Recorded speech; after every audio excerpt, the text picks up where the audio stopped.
ਸਤਿ ਸ਼੍ਰੀ ਅਕਾਲ ਮੇਰੇ ਸਾਰੇ ਦੋਸਤੋ।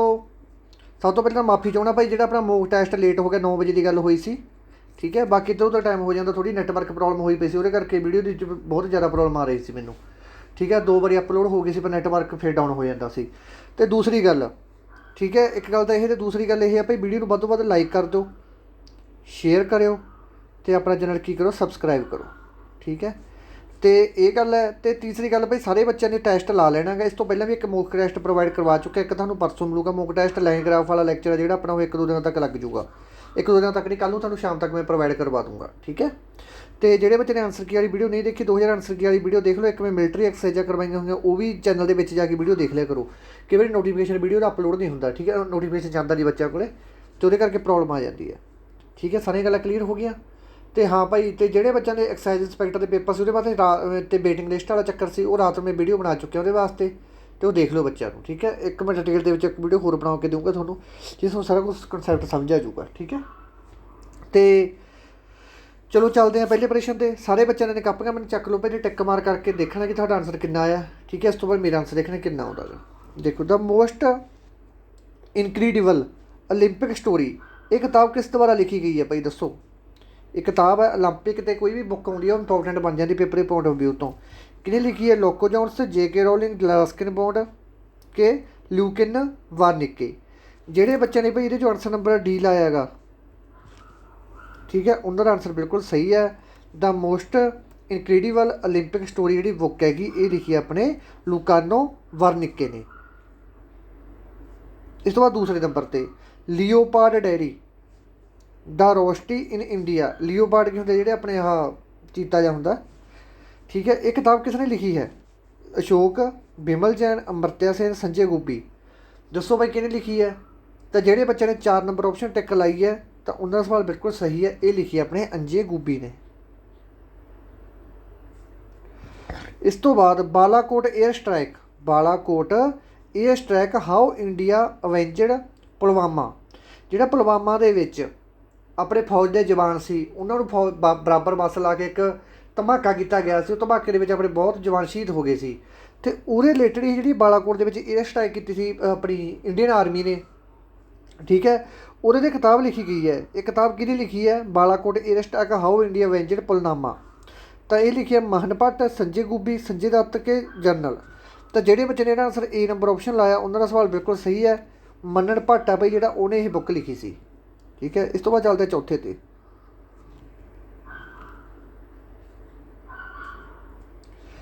ਉਹ ਕਿਹੜੀ ਭਾਰਤੀ ਸਟੇਟ ਦੀ ਸਿਟੀ ਹੈ, ਠੀਕ ਹੈ। ਉਹ ਕਿਹੜੀ ਭਾਰਤੀ ਸਿਟੀ ਹੈ ਸਟੇਟ ਦੀ, ਜਿਹੜੇ 100% ਟੀਕਾਕਰਨ ਵਾਲੀ ਕੋਵਿਡ-19 ਦੇ ਲਈ ਬਣ ਗਈ। ਕਿ ਕੋਵਿਡ-19 ਦੀ ਜਿਹੜੀ ਆਪਣੀ ਬਿਮਾਰੀ ਚੱਲੀ ਸੀ, ਉਹਦੇ ਵਾਸਤੇ ਸਾਰੀ ਉਹ ਕਿਹੜੀ ਸਿਟੀ ਜਿਹਦੇ ਵਿੱਚ ਸਾਰੇ ਬੰਦਿਆਂ ਨੇ ਟੀਕੇ ਲਵਾ ਲਏ, ਜਿੰਨੇ ਵੀ ਹੈਗੇ ਸੀ ਬੱਚੇ ਬੁੱਢੇ ਸਾਰੇ ਨੇ ਲਵਾ ਲਏ। 100% ਮਤਲਬ ਉਹ ਬਣ ਗਿਆ, ਸਿਟੀ ਬਣ ਗਈ 100% ਟੀਕਾਕਰਨ ਕਰਵਾਉਣ ਵਾਲੀ। ਤਾਂ ਕਿਹੜੀ ਸਿਟੀ ਹੈ? ਭੁਵਨੇਸ਼ ਨਗਰ, ਇੰਦੌਰ, ਅਹਿਮਦਾਬਾਦ ਕਿ ਨੋਇਡਾ। ਤਾਂ ਇਹਦੇ 'ਚੋਂ ਜਿਹੜੇ ਬੱਚਿਆਂ ਨੇ ਆਪਸ਼ਨ ਨੰਬਰ ਏ ਲਾਈ ਹੈ, ਤਾਂ ਉਹਨਾਂ ਦਾ ਆਨਸਰ ਬਿਲਕੁਲ ਸਹੀ ਹੈ, ਠੀਕ ਹੈ। ਵੈਰੀ ਵੈਰੀ ਇੰਪੋਰਟੈਂਟ ਪ੍ਰਸ਼ਨ ਹੈਗਾ। ਟਾਈਗਰ ਪ੍ਰੋਜੈਕਟ ਕਿਦੋਂ ਸ਼ੁਰੂ ਕੀਤਾ ਗਿਆ ਜੀ? ਪ੍ਰੋਜੈਕਟ ਦੀ ਤੁਹਾਨੂੰ ਵੀਡੀਓ ਇੱਕ ਅੱਜ ਸ਼ਾਇਦ ਮੈਂ ਬਣਾ ਕੇ ਦੇਵਾਂ। ਪ੍ਰੋਜੈਕਟ ਬਾਰੇ ਪ੍ਰਸ਼ਨ ਪੱਕਾ ਪੁੱਛਿਆ ਜਾਂਦਾ ਹੁੰਦਾ ਕਿ ਡੋਲਫਿਨ ਪ੍ਰੋਜੈਕਟ ਅਤੇ ਟਾਈਗਰ ਪ੍ਰੋਜੈਕਟ ਇਹ ਕਦੋਂ ਬਣੇ ਸੀ? ਟਾਈਗਰ ਪ੍ਰੋਜੈਕਟ ਕਦੋਂ ਬਣੇ ਸੀ? ਕਰਵਾ ਕੇ ਗਿਆ ਵੈਸੇ ਕਰੰਟ ਅਫੇਅਰਾਂ ਦੇ ਵਿੱਚ 1970, 73, 70 ਕਿ 65।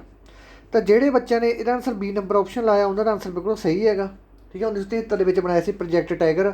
ਪ੍ਰੋਜੈਕਟ ਟਾਈਗਰ ਦਾ ਕੀ ਮਤਲਬ ਸੀ? ਕਿ ਜਿਹੜੇ ਇਹ ਟਾਈਗਰ ਹੈਗੇ, ਇਹਨਾਂ ਦੀ ਆਬਾਦੀ ਨੂੰ ਵਧਾਉਣਾ, ਠੀਕ ਹੈ, ਕਿਉਂਕਿ ਇਹਨਾਂ ਦੀ ਆਬਾਦੀ ਦਿਨੋਂ ਦਿਨ ਘਟਦੀ ਜਾ ਰਹੀ ਸੀ। ਪਰ ਸੰਵਿਧਾਨ ਦੇ ਕਿਸ ਸੰਸ਼ੋਧਨ ਨੂੰ ਆਪਾਂ ਇੰਗਲਿਸ਼ ਦੇ ਵਿੱਚ ਅਮੈਂਡਮੈਂਟ ਕਹਿ ਦਿੰਦੇ ਹਾਂ?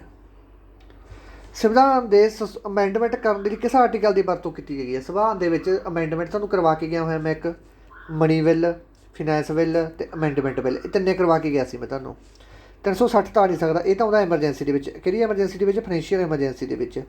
110 ਵਿੱਚ ਮਨੀ ਬਿੱਲ ਹੋ ਗਈ, ਇਹ ਫਿਨਾਂਸ ਬਿੱਲ ਹੋ ਗਿਆ, ਠੀਕ ਹੈ।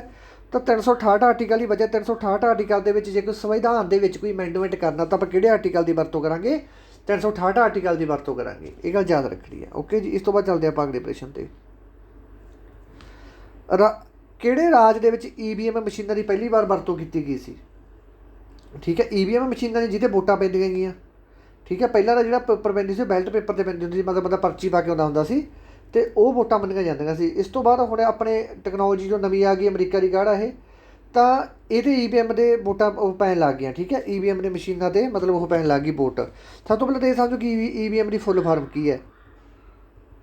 ਇਲੈਕਟ੍ਰੋਨਿਕ ਵੋਟਿੰਗ ਮਸ਼ੀਨ, ਕਿਉਂਕਿ ਕਿਵੇਂ ਕੰਪਿਊਟਰ ਦੇ ਵਿੱਚ ਆ ਜਾਂਦੀ ਇਹ ਚੀਜ਼। EVM ਦੀ ਫੁੱਲ ਫਾਰਮ ਹੈਗੀ ਇਲੈਕਟ੍ਰੋਨਿਕ ਵੋਟਿੰਗ ਮਸ਼ੀਨ। ਅਤੇ ਇਹ ਕਿਹੜੇ ਰਾਜ ਨੇ ਵੀ ਸਭ ਤੋਂ ਪਹਿਲਾਂ ਸ਼ੁਰੂ ਕੀਤੀ ਹੈ? ਤਾਂ ਇਹ ਕੀਤੀ ਹੈ ਭਾਈ ਆਪਣੇ ਤਾਮਿਲਨਾਡੂ ਨੇ, ਕੇਰਲਾ, ਸੌਰੀ, ਕੇਰਲਾ ਦੇ ਵਿੱਚ ਸਭ ਤੋਂ ਪਹਿਲਾਂ ਵਰਤੋਂ ਕੀਤੀ ਗਈ ਸੀ ਇਹਦੀ। ਠੀਕ ਹੈ, ਕੇਰਲਾ ਦੇ ਵਿੱਚ ਸਭ ਤੋਂ ਪਹਿਲਾਂ ਵਰਤੋਂ ਕੀਤੀ ਗਈ ਸੀ 1990 ਦੇ ਵਿੱਚ। ਹਾਂ, 1990 ਦੇ ਵਿੱਚ ਕੇਰਲਾ ਦੇ ਵਿੱਚ ਵਰਤੋਂ ਕੀਤੀ ਗਈ ਸੀ। ਇਹ ਗੱਲ ਯਾਦ ਰੱਖਣੀ ਹੈ ਸਭ ਤੋਂ ਪਹਿਲਾਂ। ਠੀਕ ਹੈ ਜੀ, ਇਸ ਤੋਂ ਬਾਅਦ ਚੱਲਦੇ ਆਪਾਂ ਅਗਲੇ 'ਤੇ। ਵੈਰੀ ਵੈਰੀ ਇੰਪੋਰਟੈਂਟ ਹੈ, ਬਹਾਦੁਰਦੀਨ ਤਪੈਜੀ ਤੋਂ ਬਾਅਦ INC ਦਾ ਦੂਸਰਾ ਮੁਸਲਮਾਨ ਪ੍ਰਧਾਨ ਕੌਣ ਬਣਿਆ ਸੀ? ਤੁਹਾਨੂੰ ਕਰਵਾ ਕੇ ਗਿਆ ਹੋਇਆ। ਠੀਕ ਹੈ, ਪਹਿਲਾਂ ਆਪਣਾ ਬੈਨਰਜੀ ਬਣਿਆ ਸੀ। ਠੀਕ ਹੈ, ਇਸ ਤੋਂ ਬਾਅਦ ਦਾਦਾ ਭਾਈ ਨਰੋਜੀ ਬਣੇ ਸੀ ਆਪਣੇ। ਠੀਕ ਹੈ, ਅਤੇ ਤੀਸਰੇ ਨੰਬਰ 'ਤੇ ਬਣੇ ਸੀ ਆਪਣੇ ਤੈਪੇਜੀ। ਚੌਥੇ ਬਣੇ ਸੀ ਆਪਣੇ ਆਪਣੇ ਜੋਰਜ ਬਣੇ ਸੀ। ਜੋਰਜ ਕਿਹੜੀ ਨਾਲ ਸੰਬੰਧਿਤ ਸੀ? ਜੋਰਜ ਹੈਗੇ ਸੀ ਆਪਣੇ ਪਹਿਲੇ ਐਂਗਲੋ, ਮਤਲਬ ਪਹਿਲੇ ਅੰਗਰੇਜ਼ ਸੀ ਜਿਹੜਾ ਜੋਰਜ ਸੀ, ਜਿਹੜਾ INC ਦਾ ਪ੍ਰਧਾਨ ਬਣਿਆ ਸੀ। ਇੱਕ ਸਾਲ ਵਾਸਤੇ ਬਣਦੇ ਸੀ ਇਹ। ਅਤੇ ਜਿਹੜਾ ਆਪਣਾ ਇਹ ਬਣਿਆ ਸੀ ਬਹਾਦੁਰਦੀਨ ਤਪੈਜੀ, ਇਹ ਬਣਿਆ ਸੀ ਆਪਣਾ 87 ਦੇ ਵਿੱਚ, 1887 ਦੇ ਵਿੱਚ ਬਣੇ ਸੀ। ਕਿਉਂਕਿ 1896 ਦੇ 85 ਦੇ ਵਿੱਚ ਤਾਂ ਇਹ ਬਣੀ ਸੀ। ਠੀਕ ਹੈ, ਡਫਰਨ ਦੇ ਸਮੇਂ ਦੇ ਵਿੱਚ ਬਣੀ ਸੀ ਇਹ ਆਪਣੀ INC। ਅਤੇ ਇਹ ਉਹ ਹਿਊਮ ਇਹਦਾ ਫਾਊਂਡਰ ਸੀ। ਅਤੇ 1886 ਦੇ ਵਿੱਚ ਬਣਿਆ ਸੀ ਆਪਣਾ ਦਾਦਾ ਭਾਈ ਨਰੋਜੀ। ਇਸ ਤੋਂ ਬਾਅਦ 1887 ਦੇ ਵਿੱਚ ਬਣਿਆ ਸੀ ਆਪਣਾ ਬਹਾਦੁਰਦੀਨ ਤੈਪੇਜੀ। ਇਸ ਤੋਂ ਬਾਅਦ 1888 ਦੇ ਵਿੱਚ ਆਪਣਾ ਬਣਿਆ ਸੀ ਜੋਰਜ। ਇਹ ਪਹਿਲਾ ਅੰਗਰੇਜ਼ ਸੀ। ਠੀਕ ਹੈ, ਜਿਹੜਾ ਬਣਿਆ ਸੀ। ਅਤੇ ਇਹਨਾਂ ਨੇ ਬਸ ਇਹੀ ਪੁੱਛਿਆ ਕਿ ਬਹਾਦੁਰਦੀਨ ਤੈਪੇਜੀ ਤੋਂ ਬਾਅਦ INC ਇੰਡੀਅਨ ਨੈਸ਼ਨਲ ਕਾਂਗਰਸ ਦਾ ਦੂਸਰਾ ਪ੍ਰਧਾਨ ਕੌਣ ਬਣਿਆ ਸੀ? ਦੂਸਰਾ ਮੁਸਲਿਮ ਪ੍ਰਧਾਨ ਕੌਣ ਬਣਿਆ ਸੀ? ਤਾਂ ਜ਼ਾਕਿਰ ਹੁਸੈਨ ਤਾਂ ਹੋ ਨਹੀਂ ਸਕਦਾ, ਹਾਕਮ ਵੀ ਨਹੀਂ ਹੋ ਸਕਦਾ। ਤਾਂ ਇਹ ਬਣਿਆ ਸੀ ਸਿਆਨੀ। ਇਹ ਸਿਆਨੀ ਉਹ ਹੈਗਾ ਜਿਹੜਾ 1896 ਦਾ ਅਧਿਵੇਸ਼ਨ ਹੋਇਆ ਸੀ, ਜਿਹਦੇ ਵਿੱਚ ਬੰਦੇ ਮਾਤਰਮ ਗੀਤ ਗਾਇਆ ਗਿਆ ਸੀ। ਠੀਕ ਹੈ, ਬੰਦੇ ਮਾਤਰਮ ਗੀਤ ਇਹ ਕਿਹਨੇ ਗਾਇਆ ਸੀ? ਬਿਕਰਮ ਚੈਟਰਜੀ ਨੇ ਗਾਇਆ ਸੀ। ਠੀਕ ਹੈ, 1896 ਦੇ ਵਿੱਚ। ਇਹ ਗੀਤ ਸੁਣਿਆ ਕਿਹਨੇ ਸੀ? ਇਹ ਸੁਣਿਆ ਸੀ ਆਪਣੇ ਰਾਹਿਮਤੁੱਲਾ M ਸਿਆਨੀ। ਕੀ ਪ੍ਰੀਪਰੇਸ਼ਨ ਇਹ ਆ ਜਾਂਦਾ ਕਿ ਜਿਹੜਾ ਬੰਦੇ ਮਾਤਰਮ ਗੀਤ ਜੋ 1896 ਦੇ ਸੈਸ਼ਨ ਦੇ ਵਿੱਚ ਬਿਕਰਮ ਚੈਟਰਜੀ ਦੁਆਰਾ ਗਾਇਆ ਗਿਆ ਸੀ, ਤਾਂ ਉਸ ਸਮੇਂ INC ਦਾ ਪ੍ਰਧਾਨ ਕੌਣ ਸੀ? ਤਾਂ ਉਸ ਸਮੇਂ INC ਦਾ ਪ੍ਰਧਾਨ ਹੈਗਾ ਸੀ ਆਪਣਾ ਰਾਹਿਮਤੁੱਲਾ M ਸਿਆਨੀ। ਠੀਕ ਹੈ, ਗੱਲ ਯਾਦ ਰੱਖਣੀ ਹੈ। ਦੇਖੋ ਬੱਚੋ, ਇੰਨੀ ਡਿਟੇਲ ਦੇ ਵਿੱਚ ਗੱਲਾਂ ਕਰਾ ਰਹੇ ਹਾਂ ਤਾਂ ਧਿਆਨ ਨਾਲ ਕਰਿਆ ਕਰੋ। 10 ਅਪ੍ਰੈਲ 1917 ਦੇ ਵਿੱਚ ਕਿਹੜਾ ਨੇਤਾ ਚੰਪਾਰਨ ਸੱਤਿਆਗ੍ਰਹਿ ਦੇ ਵਿੱਚ ਗਾਂਧੀ ਜੀ ਦੇ ਨਾਲ ਮਤਲਬ ਸ਼ਾਮਲ ਹੋਇਆ? ਪਹਿਲੀ ਗੱਲ ਤਾਂ ਇੱਕ ਸਟੇਸ਼ਨ ਬਣ ਗਿਆ ਚੰਪਾਰਨ ਸੱਤਿਆਗ੍ਰਹਿ ਕਦੋਂ ਹੋਇਆ ਸੀ? 1917 10 ਅਪ੍ਰੈਲ। ਠੀਕ ਹੈ, ਇਹਦੇ ਵਿੱਚ ਕਿਹਨੇ ਸਾਥ ਦਿੱਤਾ ਸੀ ਗਾਂਧੀ ਜੀ ਦਾ? ਭਗਤ ਸਿੰਘ ਨੇ ਨੋ, ਗੰਗਾਧਰ ਤਿਲਕ ਨੇ ਨੋ, ਨਹੀਂ ਤਾਂ ਰਜਿੰਦਰ ਪ੍ਰਸਾਦ ਹੈ ਜਿਹੜਾ ਆਪਣੇ, ਉਹਨਾਂ ਨੇ ਗਾਂਧੀ ਜੀ ਦਾ 10 ਅਪ੍ਰੈਲ 1917 ਦੇ ਵਿੱਚ ਚੰਪਾਰਨ ਸੱਤਿਆਗ੍ਰਹਿ ਦੇ ਵਿੱਚ ਸਾਥ ਦਿੱਤਾ ਸੀ। ਤਾਂ ਜਿਹੜੇ ਬੱਚੇ ਨੇ ਡੀ ਨੰਬਰ ਗਲਤ ਲਿਖਤਾ। ਠੀਕ ਹੈ, ਰਜਿੰਦਰ ਪ੍ਰਸਾਦ ਆਊਗਾ ਇਹਦਾ answer. A number option answer ਹੈ। ਠੀਕ ਹੈ, ਰਜਿੰਦਰ ਪ੍ਰਸਾਦ ਆਊਗਾ। ਇਹ ਗੰਗਾਧਰ ਤਿਲਕ ਸੀ ਜਿਹੜਾ ਇਹਦਾ ਉਹ ਸੀ, ਗੰਗਾਧਰ ਤਿਲਕ ਇਹਦਾ ਗਰਮ ਧੜੇ ਦਾ ਸੀ। ਗੰਗਾਧਰ ਤਿਲਕ ਤਾਂ ਇਹਨਾਂ ਤੋਂ ਵੀ ਸੰਬੰਧ ਹੀ ਨਹੀਂ ਸੀ ਇਹਦਾ। ਇਸ ਤੋਂ ਬਾਅਦ ਅਗਲਾ, ਉਹ ਪੰਜਾਬ ਦਾ ਕਿਹੜਾ ਮੁੱਖ ਮੰਤਰੀ ਸੀ ਜਿਹਦੇ ਜਹਾਜ਼ ਦੇ ਕ੍ਰੈਸ਼ ਦੇ ਵਿੱਚ ਮੌਤ ਹੋ ਗਈ ਸੀ? ਮਤਲਬ ਜਹਾਜ਼ 'ਚ ਬੈਠਾ ਜਾਂਦਾ ਸੀ ਵਿਚਾਰਾ ਅਤੇ ਉੱਥੇ ਜਹਾਜ਼ ਕ੍ਰੈਸ਼ ਹੋ ਗਿਆ ਸੀ। ਕਿਹੜਾ ਸੀ ਭਾਈ ਉਹ? ਆਪਣਾ ਗੁਰਨਾਮ ਸਿੰਘ ਸੀ, ਕੈਰੋਂ ਸੀ, ਲਕਸ਼ਮਣ ਸਿੰਘ ਸੀ, ਗਿਆਨੀ ਗੁਰਮੁਖ ਸਿੰਘ ਸੀ। ਤਾਂ ਉਹ ਭਾਈ ਆਪਣਾ ਹੈਗਾ ਸੀ ਪ੍ਰਤਾਪ ਸਿੰਘ ਕੈਰੋਂ। ਠੀਕ ਹੈ, ਜਿਨ੍ਹਾਂ ਬੱਚਿਆਂ ਨੇ B ਨੰਬਰ ਆਪਸ਼ਨ ਲਾਇਆ ਉਹਨਾਂ ਦਾ ਆਨਸਰ ਬਿਲਕੁਲ ਸਹੀ ਹੈ। ਕਹਿੰਦੇ ਤਾਂ ਹੋਗੇ GK ਬੜੀ ਔਖੀ ਆਉਣ ਲੱਗ ਗਈ, ਕੋਈ ਚੱਕਰ ਨਹੀਂ ਭਾਈ। 1966 ਦੀ ਵੰਡ, ਜਦੋਂ 1 ਨਵੰਬਰ 1966 ਨੂੰ ਪੰਜਾਬ ਦੋ ਸਟੇਟਾਂ 'ਚ ਵੰਡ ਦਿੱਤਾ ਸੀ। ਕਿਹੜੇ 'ਚ? ਹਰਿਆਣਾ ਐਂਡ ਪੰਜਾਬ। ਠੀਕ ਹੈ, ਅਤੇ ਇਹਨਾਂ ਦੋਨਾਂ ਦਾ ਸਾਂਝਾ ਹਾਈ ਕੋਰਟ ਵੀ ਇੱਕ ਹੀ ਹੈ। ਤਾਂ ਉਹ ਕਿਹੜਾ ਪੰਜਾਬ ਦੀ ਬਾਊਂਡਰੀ ਬਣਾਉਣ ਦੇ ਸਮੇਂ ਇਸ ਕਮੇਟੀ ਦਾ ਮੈਂਬਰ ਨਹੀਂ ਹੈਗਾ ਸੀ? Justice JC S Dutt, MM Philip ਕਿ ਸਾਈਰਲ ਰੈਡਕਲਿਫ? ਤਾਂ ਦੱਸੋ ਵੀ ਕਿਹੜਾ ਇਹਨਾਂ ਦੇ ਵਿੱਚੋਂ ਨਹੀਂ ਹੈਗਾ ਸੀ? ਤਾਂ ਹੁਣ ਸਾਰੇ ਆਪਸ਼ਨ ਲਾ ਕੇ ਆਉਣਗੇ ਇਹਨਾਂ ਤਿੰਨਾਂ ਦੇ ਵਿੱਚੋਂ। ਆਖਣਗੇ ਆਹ ਤਾਂ ਹੈਗਾ ਸੀ ਰੈਡਕਲਿਫ। ਤਾਂ ਬੱਚੋ ਰੈਡਕਲਿਫ ਉਦੋਂ ਹੈਗਾ ਸੀ ਜਦੋਂ ਭਾਰਤ ਅਤੇ ਪਾਕਿਸਤਾਨ ਦੀ ਕਮੇਟੀ ਬਣੀ ਸੀ, ਉਦੋਂ ਬਾਰਡਰ ਆਪਣਾ ਬਣਾਇਆ ਗਿਆ ਸੀ, ਉਦੋਂ ਹੁੰਦਾ ਸੀ ਇਹ ਰੈਡਕਲਿਫ। ਇਹ ਗੱਲ ਕਰ ਰਹੇ ਹਾਂ ਪੰਜਾਬ ਦੀ। ਤਾਂ ਪੰਜਾਬ ਦੇ ਵਿੱਚ ਆਹ ਤਿੰਨੇ ਹੀ ਸੀ। JC ਸ਼ਾਹ ਕਮੇਟੀ ਸੀ ਜਿਹਨੇ ਪੰਜਾਬ ਦੀ ਹੱਦ ਬਣਾਈ ਸੀ। ਠੀਕ ਹੈ, ਆਹ ਨਾਲ ਉਹਦੇ ਮੈਂਬਰ ਸੀ। ਇਹ ਗੱਲ ਯਾਦ ਰੱਖਣੀ ਹੈ। ਸ਼ਾਹ ਕਮੇਟੀ ਕਹਿ ਦਿੰਦੇ ਉਹਨੂੰ ਆਪਾਂ। ਪੈਪਸੂ ਦੇ ਸਮੇਂ ਉਸ ਦੀ ਰਾਜਧਾਨੀ ਕਿਹੜੀ ਸੀ? ਜੋ ਪੈਪਸੂ ਬਣਿਆ ਸੀ, ਪੈਪਸੂ ਸਮੇਂ ਦੀ ਰਾਜਧਾਨੀ ਕਿਹੜੀ ਸੀ? ਇਹਦਾ ਹਰੇਕ ਬੱਚੇ ਨੂੰ ਪਤਾ ਗਾ, ਪਟਿਆਲਾ ਰਾਜਧਾਨੀ ਸੀ। ਅਤੇ ਪੈਪਸੂ ਦਾ ਸਭ ਤੋਂ ਪੁਰਾਣਾ ਇਲਾਕਾ ਜਾਂ ਪੁਰਾਣਾ ਜ਼ਿਲ੍ਹਾ ਕਿਹੜਾ ਸੀ? ਨਾਲਾਗੜ੍ਹ। ਠੀਕ ਹੈ, B ਨੰਬਰ ਆਪਸ਼ਨ ਦਾ ਜੇ ਤਾਂ ਪੁੱਛ ਲੈਂਦੇ ਪੁਰਾਣਾ ਰਾਜ ਕਿਹੜਾ ਸਭ ਤੋਂ, ਤਾਂ ਨਾਲਾਗੜ੍ਹ ਹੈ। ਜੇ ਰਾਜਧਾਨੀ ਪੁੱਛ ਲੈਂਦਾ ਤਾਂ ਪਟਿਆਲਾ। ਕਦੋਂ ਬਣੀ ਸੀ ਇਹ? 1948 ਦੇ ਵਿੱਚ। ਅਤੇ ਮਰਜ਼ ਕਦੋਂ ਕੀਤੀ ਸੀ ਤੁਸੀਂ ਦੱਸਿਓ। ਠੀਕ ਹੈ, ਮਰਜ਼ ਤੁਸੀਂ ਦੱਸਣਾ। 56 'ਚ ਮਰਜ ਕੀਤੀ ਸੀ ਕਿ 58 'ਚ ਮਰਜ ਕੀਤੀ ਸੀ, ਦੱਸੋ ਤੁਸੀਂ। ਮਹਾਰਾਜਾ ਰਣਜੀਤ ਸਿੰਘ ਦੇ ਸਮੇਂ ਜੋ ਸਰਕਾਰ ਹੁੰਦੀ ਸੀ ਉਸਦਾ ਕੀ ਨਾਮ ਸੀ? ਸਰਕਾਰ ਹੁੰਦੀ ਸੀ ਜਿਹੜੀ, ਮਤਲਬ ਜਿਵੇਂ ਆਪਣੇ ਗੌਰਮੈਂਟ ਆ ਗਈ ਆਪਣੇ, ਉਹ ਗੌਰਮੈਂਟ ਨੂੰ ਕੀ ਕਹਿੰਦੇ ਸੀ ਉਸ ਟਾਈਮ ਦੇ ਵਿੱਚ? ਸਰਕਾਰੇ ਖਾਲਸਾ, ਦਲ ਖਾਲਸਾ, ਸਰਕਾਰੇ ਪੰਜਾਬ ਕੇ ਸਰਕਾਰੇ ਲਾਹੌਰ। ਜਿਹੜਾ ਉਹਨਾਂ ਦਾ ਰਾਜ ਸੀ ਮਹਾਰਾਜਾ ਰਣਜੀਤ ਸਿੰਘ, ਦੇਖੋ ਮਹਾਰਾਜਾ ਰਣਜੀਤ ਸਿੰਘ ਦਾ ਜਨਮ ਹੋਇਆ ਸੀ 1780 ਦੇ ਵਿੱਚ। 1809 ਦੇ ਵਿੱਚ ਇਹਨਾਂ ਨੇ ਸੰਧੀ ਕੀਤੀ ਸੀ, ਅੰਮ੍ਰਿਤਸਰ ਦੀ ਸੰਧੀ, ਅਤੇ 1838 ਦੇ ਵਿੱਚ ਤਿੱਕੜੀ ਦੀ ਸੰਧੀ ਹੋਈ ਸੀ, ਅਤੇ 1839 ਦੇ ਵਿੱਚ ਮਹਾਰਾਜਾ ਰਣਜੀਤ ਸਿੰਘ ਦੀ ਡੈਥ ਹੋ ਗਈ ਸੀ। ਠੀਕ ਹੈ, ਇਹ ਗੱਲ ਯਾਦ ਰੱਖਣੀ ਹੈ। ਤਾਂ ਇਹਨਾਂ ਦੇ ਸਮੇਂ ਦੇ ਵਿੱਚ ਇਹਨੂੰ ਲਾਹੌਰ ਸੂਬਾ ਵੀ ਕਿਹਾ ਜਾਂਦਾ ਸੀ, ਪੰਜਾਬ ਨੂੰ ਜਿਹੜਾ ਰਾਜ ਸੀ ਉਹਨੂੰ ਲਾਹੌਰ ਸੂਬਾ ਕਿਹਾ ਜਾਂਦਾ ਸੀ, ਇਹ ਗੱਲ ਯਾਦ ਰੱਖਣੀ ਹੈ। ਇਹਨਾਂ ਨੇ ਪੁੱਛਿਆ ਮਹਾਰਾਜਾ ਰਣਜੀਤ ਸਿੰਘ ਦੇ ਸਮੇਂ ਜੋ ਸਰਕਾਰ ਹੁੰਦੀ ਉਸਦਾ ਕੀ ਨਾਮ ਸੀ? ਉਹਦਾ ਨਾਮ ਹੈਗਾ ਸੀ A ਨੰਬਰ ਆਪਸ਼ਨ ਸਰਕਾਰੇ ਖਾਲਸਾ। ਜਿਹੜੇ ਬੱਚੇ ਨੇ A ਨੰਬਰ ਆਪਸ਼ਨ ਲਾਈ ਹੈ ਉਹਨਾਂ ਦਾ ਪੇਪਰ ਬਿਲਕੁਲ, ਮਤਲਬ ਉਹਨਾਂ ਦਾ ਆਨਸਰ ਬਿਲਕੁਲ ਸਹੀ ਹੈ। ਠੀਕ ਹੈ ਜੀ, ਹੁਣ ਚੱਲਦੇ ਆਪਾਂ ਅਗਲੇ ਪ੍ਰਸ਼ਨ 'ਤੇ। ਕਹਿੰਦੇ ਪੰਜਾਬ ਸਟੇਟ ਯੂਨੀ ਕੈਮਰਲ ਦਾ ਬਾਈ ਕੈਮਰਲ ਹੈ। ਹੁਣ ਤੁਹਾਨੂੰ ਇਹ ਸਮਝ ਆਉਣਾ ਕਿ ਬਾਈ ਕੈਮਰਲ ਕੀ ਹੁੰਦੀ ਹੈ, ਯੂਨੀ ਕੈਮਰਲ ਕੀ ਹੁੰਦੀ ਹੈ। ਬਾਈ ਕੈਮਰਲ ਦਾ ਪੁੱਤਰ ਉਹ ਹੁੰਦੀ ਹੈ ਜਿੱਥੇ ਵਿਧਾਨ ਸਭਾ ਅਤੇ ਵਿਧਾਨ ਪਰਿਸ਼ਦ ਦੋਵੇਂ ਹੁੰਦੀਆਂ ਹੈਗੀਆਂ। ਠੀਕ ਹੈ, ਉਹਨੂੰ ਤਾਂ ਆਪਾਂ ਕਹਿੰਦੇ ਬਾਈ ਕੈਮਰਲ। ਪਹਿਲਾਂ ਆਪਣੀ ਬਾਈ ਕੈਮਰਲ ਹੁੰਦੀ ਸੀ। ਠੀਕ ਹੈ, ਪਰ 1950 ਦੇ ਵਿੱਚ ਇਹਨਾਂ ਨੇ ਇੱਕ ਐਕਟ ਪਾਸ ਕਰਤਾ ਸੀ। ਠੀਕ ਹੈ, ਉਹ ਐਕਟ ਜਿਹੜੇ ਪੰਜਾਬ ਨੂੰ ਬਾਈ ਕੈਮਰਲ ਤੋਂ ਹਟਾ ਕੇ ਕੀ ਬਣਾਤਾ ਇਹਨਾਂ ਨੇ? ਯੂਨੀ ਕੈਮਰਲ ਬਣਾਤਾ ਕਿ ਪੰਜਾਬ ਦੇ ਵਿੱਚ ਸਿਰਫ ਅਤੇ ਸਿਰਫ ਕੀ ਹੋਊਗੀ? ਵਿਧਾਨ ਸਭਾ ਹੋਊਗੀ, ਨਾ ਕਿ ਵਿਧਾਨ ਪ੍ਰਤੀਸ਼ਤ। ਠੀਕ ਹੈ, ਇਹ ਗੱਲ ਯਾਦ ਰੱਖਣੀ ਹੈ। ਤਾਂ ਕਰਕੇ ਹੁਣ ਆਪਾਂ ਕਿਹੜੇ ਬਣ ਗਏ? ਹੁਣ ਆਪਾਂ ਯੂਨੀ ਕੈਮਰਲ ਬਣ ਗਏ, ਇਹ ਗੱਲ ਯਾਦ ਰੱਖਣੀ ਹੈ। ਠੀਕ ਹੈ, ਪੰਜਾਬ ਦੀ ਉਹ ਪਹਿਲੀ ਪਾਰਟੀ ਦੱਸੋ ਜੋ ਅੰਗਰੇਜ਼ਾਂ ਦੇ ਸਮੇਂ ਵਿੱਚ ਬਣੀ ਸੀ। ਦੇਖੋ ਅੰਗਰੇਜ਼ਾਂ ਦੇ ਸਮੇਂ ਵਿੱਚ ਵੀ ਪੰਜਾਬ ਦੇ ਵਿੱਚ ਇੱਕ ਪਾਰਟੀ ਬਣੀ ਸੀ, ਪਰ ਉਹਨਾਂ ਨੇ ਬੜੀ ਮਸ਼ਹੂਰ ਨਹੀਂ ਹੋਣ ਦਿੱਤੀ। ਤਾਂ ਉਹ ਪਾਰਟੀ ਦਾ ਨਾਂ ਦੱਸੋ ਕੀ ਹੈਗਾ? ਕਾਂਗਰਸ, ਸਿੱਖ ਲੀਗ, ਯੂਨੀਲਿਸਟ ਪਾਰਟੀ, ਦੱਸੋ ਭਾਈ ਕਿਹੜੀ ਇਹਨਾਂ ਦੇ ਵਿੱਚੋਂ? ਤਾਂ ਉਹ ਹੈਗੀ ਭਾਈ ਆਪਣੀ C number option unionist party. C number option ਦਾ ਬਿਲਕੁਲ ਸਹੀ ਆਨਸਰ ਹੈ। ਇਸ ਤੋਂ ਬਾਅਦ ਕਹਿੰਦੇ ਆਹ ਰਕਮ ਹੈਗੀ ਆਪਣੇ ਕੋਲ 476। ਮੈਥ ਸ਼ੁਰੂ ਹੋ ਗਿਆ ਭਾਈ।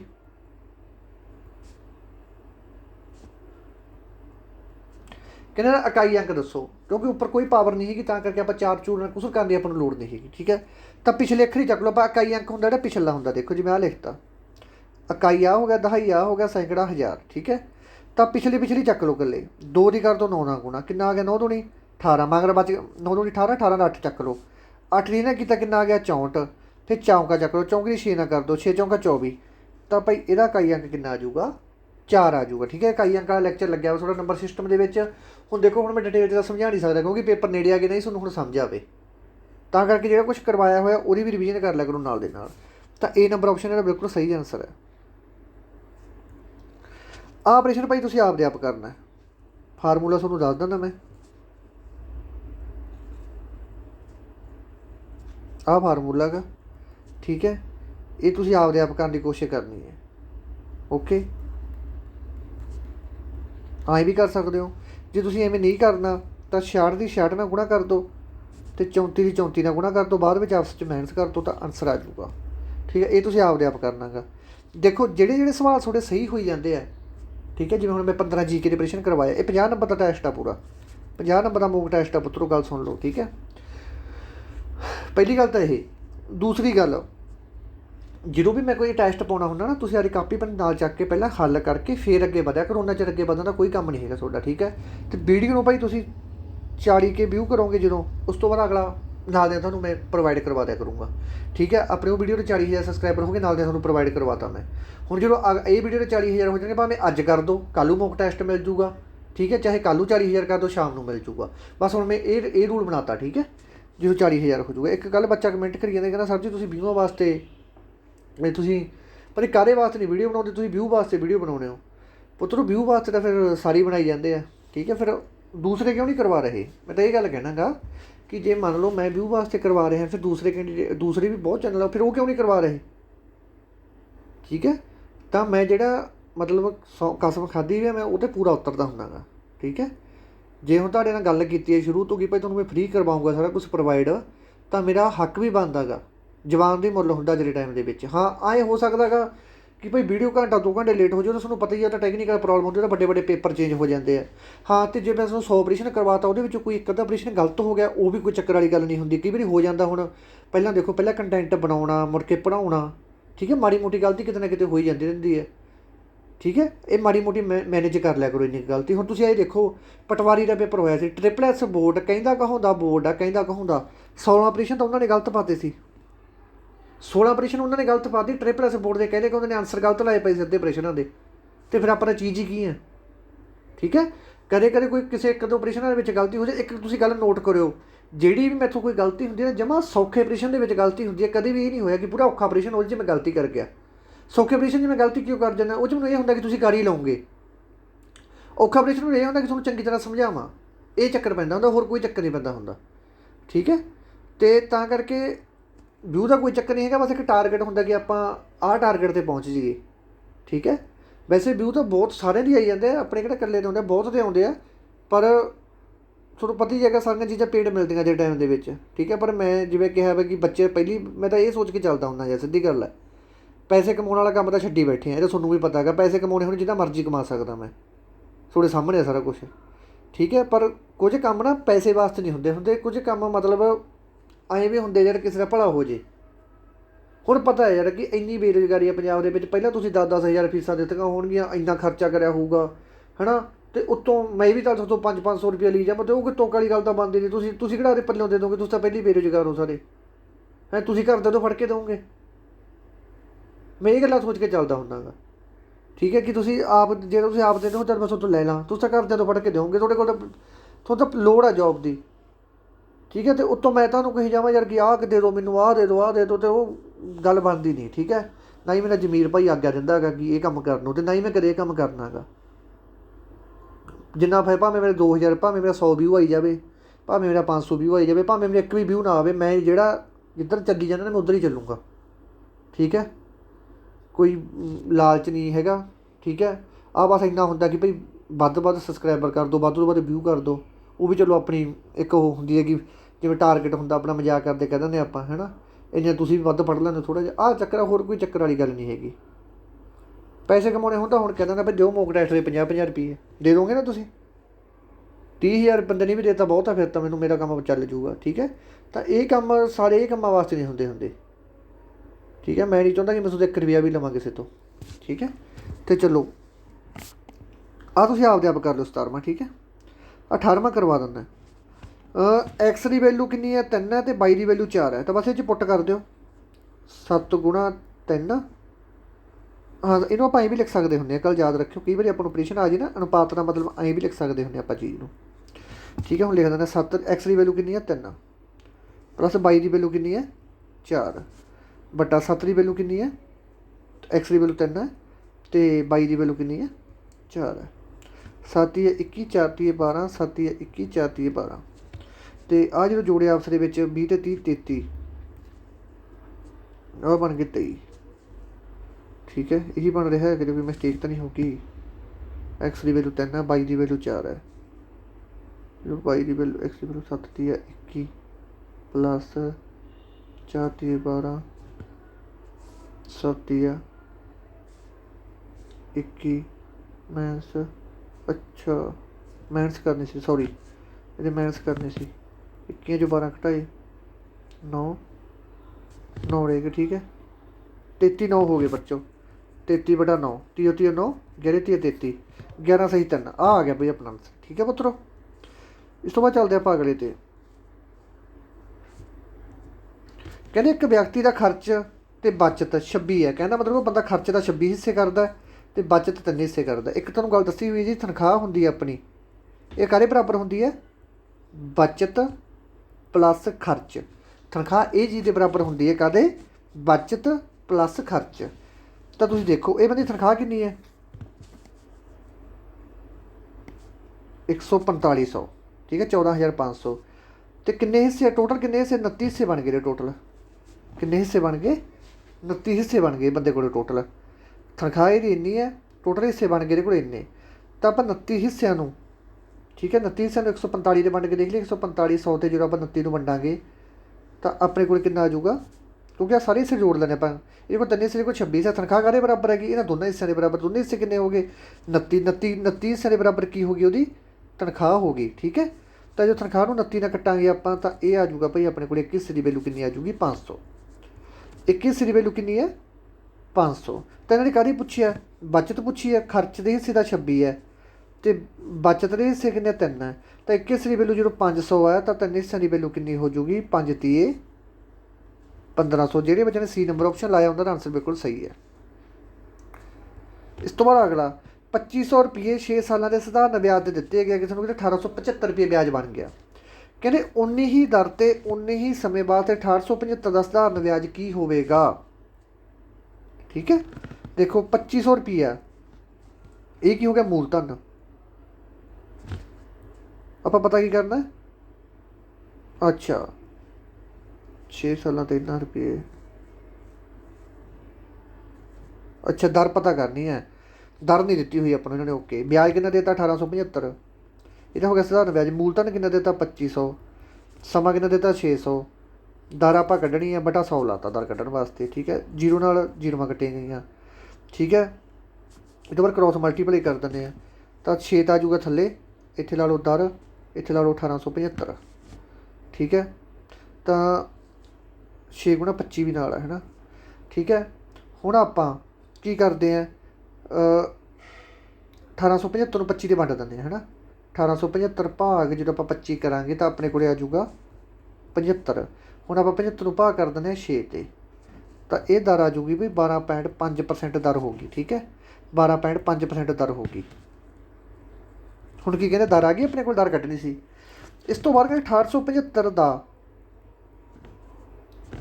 ਵਿਆਜ ਪਤਾ, ਸਧਾਰਨ ਵਿਆਜ ਪਤਾ ਕਰਨਾ। ਸਧਾਰਨ ਵਿਆਜ ਲਿਖ ਲਓ ਬਰਾਬਰ 1875 ਮੂਲਧਨ ਹੋ ਗਿਆ। ਦਰ ਆਪਾਂ ਕੱਢ ਲਈ 112.5 ਕੱਢੀ ਸੀ ਨਾ ਆਪਾਂ, ਤਾਂ 125 ਲਿਖ ਲਓ। ਜਿਹੜਾ ਪੁਆਇੰਟ ਦੇ 10 ਹੈ ਉਹ ਥੱਲੇ ਲਾ ਲਓ। ਠੀਕ ਹੈ, ਅਤੇ ਸਮਾਂ ਕਿੰਨਾ ਗਾ? 6 ਸਾਲ ਹੈ, ਗੁਣਾ 100। ਠੀਕ ਹੈ, ਗੁਣਾ 100, 4 5 5 ਦੂਣੀ 10, 3 ਦੂਣੀ 6। ਠੀਕ ਹੈ, ਤਾਂ ਹੁਣ ਆਪਾਂ ਇਹਨੂੰ 1875 ਦੀ ਗੁਣਾ ਕਰ ਦਿੰਦੇ ਹਾਂ। 1875 ਦੀ ਜਦੋਂ ਗੁਣਾ ਕਰੀਏ ਆਪਾਂ 3 ਨਾਲ ਤਾਂ ਇਹ ਬਣ ਗਿਆ ਆਪਣੇ ਕੋਲ 20,625। ਇਹਨੂੰ ਆਪਾਂ 4 'ਤੇ ਭਾਗ ਕਰਾਂਗੇ ਜਦੋਂ ਆਪਾਂ, ਤਾਂ ਇਹ ਆ ਜਾਊਗਾ ਬਈ ਆਪਣੇ ਕੋਲ 5156.25। ਤਾਂ A ਨੰਬਰ ਆਪਸ਼ਨ ਜਿਹੜੇ ਬੱਚੇ ਨੇ ਆਨਸਰ ਲਾਈ ਉਹਦਾ ਸਵਾਲ ਬਿਲਕੁਲ ਸਹੀ ਹੈ। ਕਿਸੇ ਧਨ ਦੀ ਸਧਾਰਨ ਵਿਆਜ ਦੀ ਦਰ 8% ਦਰ ਨਾਲ 3 ਸਾਲਾਂ ਦੇ ਵਿੱਚ ਮਿਸ਼ਰਤ 6944 ਰੁਪਏ ਹੋ ਜਾਂਦਾ। ਧਨ ਦੱਸੋ ਕਿੰਨਾ ਗਾ? ਦੇਖੋ ਕੀ ਕਹਿੰਦੇ 8% ਦਾ ਦਰ ਲੱਗਦੀ ਹੈ, 3 ਸਾਲਾਂ ਵਾਸਤੇ ਦਰ ਲੱਗਦੀ ਹੈ। ਅਤੇ ਵਿੱਚ ਮਿਸ਼ਰਤ ਵਿਆਜ ਕੀ ਆਉਂਦਾ? ਪਹਿਲਾਂ ਇਹ ਸਮਝੋ, ਜਿਵੇਂ ਆਪਾਂ ਮੂਲਧਨ ਕਿਸੇ ਬੰਦੇ ਨੂੰ 500 ਰੁਪਏ ਦਾ ਦਿੱਤਾ, 15 ਰੁਪਏ ਉਹਦੇ ਵਿਆਜ ਲੱਗ ਗਿਆ, ਤਾਂ ਉਹ ਜਿਹੜਾ 515 ਰੁਪਏ ਬਣ ਗਿਆ, ਇਹ ਟੋਟਲ ਜਿਹੜਾ ਬਣ ਜਾਂਦਾ ਹੁੰਦਾ ਇਹਨੂੰ ਆਪਾਂ ਮਿਸ਼ਰਤ ਧਨ ਕਹਿ ਦਿੰਦੇ ਹੁੰਦੇ ਹਾਂ। ਠੀਕ ਹੈ, ਇਹਨੂੰ ਆਪਾਂ ਕੀ ਕਹਿ ਦਿੰਦੇ ਹੁੰਦੇ ਆ? ਮਿਸ਼ਰਤ ਧਨ ਕਹਿ ਦਿੰਦੇ ਹੁੰਦੇ ਆ। ਇੱਥੇ ਤੱਕ ਗੱਲ ਸਮਝੇ ਤੁਸੀਂ? ਹਾਂ, ਹੁਣ ਆਪਾਂ ਕੀ ਕਰਨਾ? ਕਹਿੰਦੇ 6944 ਰੁਪਏ ਬਣ ਗਿਆ ਮਿਸ਼ਰਤ ਧਨ। ਆਪਾਂ ਮੂਲਧਨ ਪਤਾ ਕਰਨਾ ਤਾਂ ਆਪਾਂ ਇੱਕ ਫਾਰਮੂਲਾ ਕਰਦੇ ਹੁੰਦੇ ਹਾਂ ਕਿ ਸਧਾਰਨ ਵਿਆਜ ਕਿੰਨਾ ਲੱਗਿਆ? 100 ਤੋਂ 108 ਲੱਗਿਆ ਹੋਊਗਾ। ਠੀਕ ਹੈ, 8% ਲੱਗਿਆ ਤਾਂ 100 ਵਾਲੀ ਚੀਜ਼ 'ਤੇ ਕਿੰਨਾ ਲੱਗਿਆ ਹੋਊਗਾ? 108। ਇਹਨੂੰ ਕੱਟ ਦਿੰਦੇ ਆਪਾਂ, ਇਹ ਤਾਂ ਆ ਜੂ 50, ਆ ਜੂ 54। ਫਿਰ ਇਹਨੂੰ ਕੱਟ ਲਓ, ਛੋਟਾ ਕਰ ਲਓ, 25 ਅਤੇ 27। ਠੀਕ ਹੈ, 25 ਅਤੇ 27 ਪਹਿਲਾਂ ਵੀ ਲੱਗਿਆ 25 ਤੋਂ 27, ਦੂਜੇ ਸਾਲ ਵੀ 25 ਤੋਂ 27 ਲੱਗਿਆ, ਤੀਜੇ ਸਾਲ ਵੀ 25 ਤੋਂ 27 ਲੱਗਿਆ। ਠੀਕ ਹੈ, ਤਾਂ ਹੁਣ ਆਪਾਂ ਇਹਨਾਂ ਦੇ ਸਾਰੇ ਦੇ ਆਪਸ ਦੇ ਵਿੱਚ ਗੁਣਾ ਕਰ ਦਿੰਦੇ ਹਾਂ। ਸਾਰੇ ਦੇ ਆਪਸ ਦੇ ਵਿੱਚ ਆਪਾਂ ਕੀ ਕਰ ਦਿੰਦੇ? ਗੁਣਾ 25 ਗੁਣਾ 25 625 ਹੁੰਦਾ। ਤਾਂ ਜੇ 625 ਦੀ 25 ਨਾਲ ਕੀਤੀ ਤਾਂ ਇਹ ਆ ਜਾਊਗਾ ਆਪਣੇ ਕੋਲ 15,625। ਤਾਂ ਜਿਵੇਂ ਦਾ 27 ਗੁਣਾ 27 ਕਰ ਦਿਓ। 27 ਗੁਣਾ 27 ਕਿੰਨੇ ਹੁੰਦੇ? 729।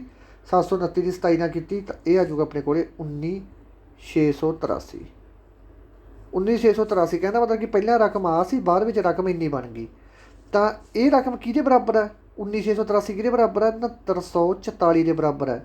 ਤਾਂ ਕਰਕੇ ਆਪਾਂ ਇਹ ਕਰੋ, ਜਿਹੜਾ 19 ਹੈ 19,683 ਆਪਣੇ ਕੋਲ। ਠੀਕ ਹੈ, 19,683 ਹੈ, ਇਹਨੂੰ ਆਪਾਂ ਭਾਗ ਕਰ ਦਿੰਦੇ ਹਾਂ 6944 'ਤੇ। ਇਹ ਬਣ ਜੂਗਾ 2.83। ਠੀਕ ਹੈ, ਜਦੋਂ ਆਪਾਂ 6944 ਦੀ 2.83 ਨਾਲ ਗੁਣਾ ਕਰਦੇ ਹਾਂ ਜਾਂ 2.8 ਨਾਲ ਹੀ ਗੁਣਾ ਕਰਦੇ ਹਾਂ ਤਾਂ ਆਪਣੇ ਕੋਲ ਇੰਨੀ ਰਕਮ ਆ ਜੂਗੀ। ਠੀਕ ਹੈ, ਇਹ ਗੱਲ ਯਾਦ ਰੱਖਣੀ ਹੈ। ਤਾਂ ਉਵੇਂ ਜਿਵੇਂ ਹੀ ਜਾਂ ਆਪਾਂ 1983 ਨੂੰ 6900 'ਤੇ ਬਣਦੇ ਤਾਂ ਇੰਨਾ ਆਨਸਰ ਆ ਜੂਗਾ। ਤਾਂ ਉਵੇਂ ਜਿਵੇਂ ਆਪਾਂ ਜਿਹੜਾ 1525 ਹੈ, 15,625 ਹੈ, ਜਦੋਂ ਆਪਾਂ ਇਹਨੂੰ ਵੰਡਾਂਗੇ, ਭਾਗ ਕਰਾਂਗੇ 2.8 'ਤੇ ਤਾਂ ਆਪਣੇ ਕੋਲ ਆਨਸਰ ਆ ਜੂਗਾ 5580। ਜੋ 2.8 ਨਾਲ ਵੰਡਾਂਗੇ, ਜਦੋਂ ਇਹਨੂੰ 2.8 ਨਾਲ ਵੰਡਿਆ ਤਾਂ 683 ਆ ਗਿਆ, ਜਦੋਂ 2.8 ਨਾਲ ਵੰਡਿਆ ਤਾਂ 1580 ਆ ਗਿਆ। 1580 ਕਿਹਦੇ ਨੇੜੇ ਤੇੜਾ? ਇੱਥੇ 5580 ਕਿਹਦੇ ਨੇੜੇ ਤੇੜਾ ਗਾ ਦੱਸੋ? ਇਹ ਬੀ ਆਪਸ਼ਨ ਦੇ ਨੇੜੇ ਤੇੜਾ, ਠੀਕ ਹੈ। ਤਾਂ ਇਹ ਆ ਜੂ ਆਨਸਰ ਇਹਦਾ, ਠੀਕ ਹੈ। ਇਹ ਨੇੜਲਾ ਲਾ ਲਿਆ ਕਰੋ ਪੁੱਤਰੋ, ਠੀਕ ਹੈ। ਜਿਵੇਂ ਇੱਧਰ ਆ ਗਏ 15625, ਇੱਧਰ ਆਹ ਰਕਮ ਦੀ ਵੈਲੂ ਇੰਨੀ ਸੀ, ਇੱਥੇ ਆਪਾਂ ਵੰਡ ਕੇ ਦੇਖ ਲਿਆ ਕਿੰਨੇ ਦਾ ਵੰਡ ਕੇ ਕਿੰਨੇ ਦਾ ਵੰਡਿਆ ਜਾਂਦਾ, 2.83 ਦਾ ਵੰਡਿਆ। ਕਹਿੰਦਾ ਮਤਲਬ ਕਿ ਜੇ ਮੈਂ 2.8 ਨਾਲ ਗੁਣਾ ਕਰਦਾ ਇੰਨਾ ਆਨਸਰ ਆ ਜਾਂਦਾ। ਤਾਂ ਜੇ ਮੈਂ ਇਹਨੂੰ ਵੰਡ ਕੇ ਦੇਖ ਲਿਆ 9.8 ਨਾਲ, ਠੀਕ ਹੈ ਨਾ। ਇਹ ਪ੍ਰੈਕਟਿਸ ਨਾਲ ਨਿਕਲਣੀਆਂ ਚੀਜ਼ਾਂ ਇਹ ਜਿਹੀਆਂ।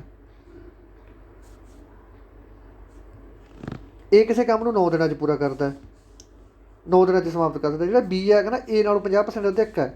ਜਿਹੜਾ ਬੀ ਹੈਗਾ ਉਹ ਏ ਨਾਲੋਂ 50% ਅਧਿਕ ਤੇਜ਼ ਹੈਗਾ। ਕਹਿੰਦਾ ਮਤਲਬ ਕਿ 3 ਰੇਸ਼ੋ ਕੰਮ ਕਰਦਾ, 2 ਰੇਸ਼ੋ ਕੰਮ ਕਰਦਾ। ਇਹ ਕਿਸੇ ਕੰਮ ਨੂੰ 9 ਦਿਨਾਂ 'ਚ ਨਿਬੇੜ ਦਿੰਦਾ। ਕਹਿੰਦਾ ਮਤਲਬ ਕਿ ਇੱਕ ਦਿਨ 'ਚ ਕਿੰਨੇ ਕੰਮ ਕਰਦਾ ਇਹ, ਇੱਕ ਦਿਨ 'ਚ ਕਿੰਨੇ ਇੱਟਾਂ ਚੱਕਦਾ, 3 ਇੱਟਾਂ ਚੱਕਦਾ। 9 ਦਿਨਾਂ ਦੇ ਵਿੱਚ ਕੰਮ ਨਿਬੇੜ ਲੈਂਦਾ, ਠੀਕ ਹੈ।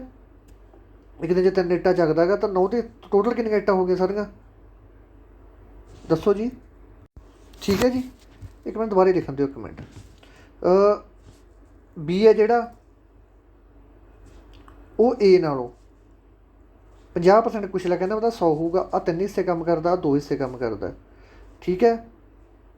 ਆਹ ਕਿੰਨੇ ਦਿਨਾਂ 'ਚ ਕੰਮ ਕਰਦਾ?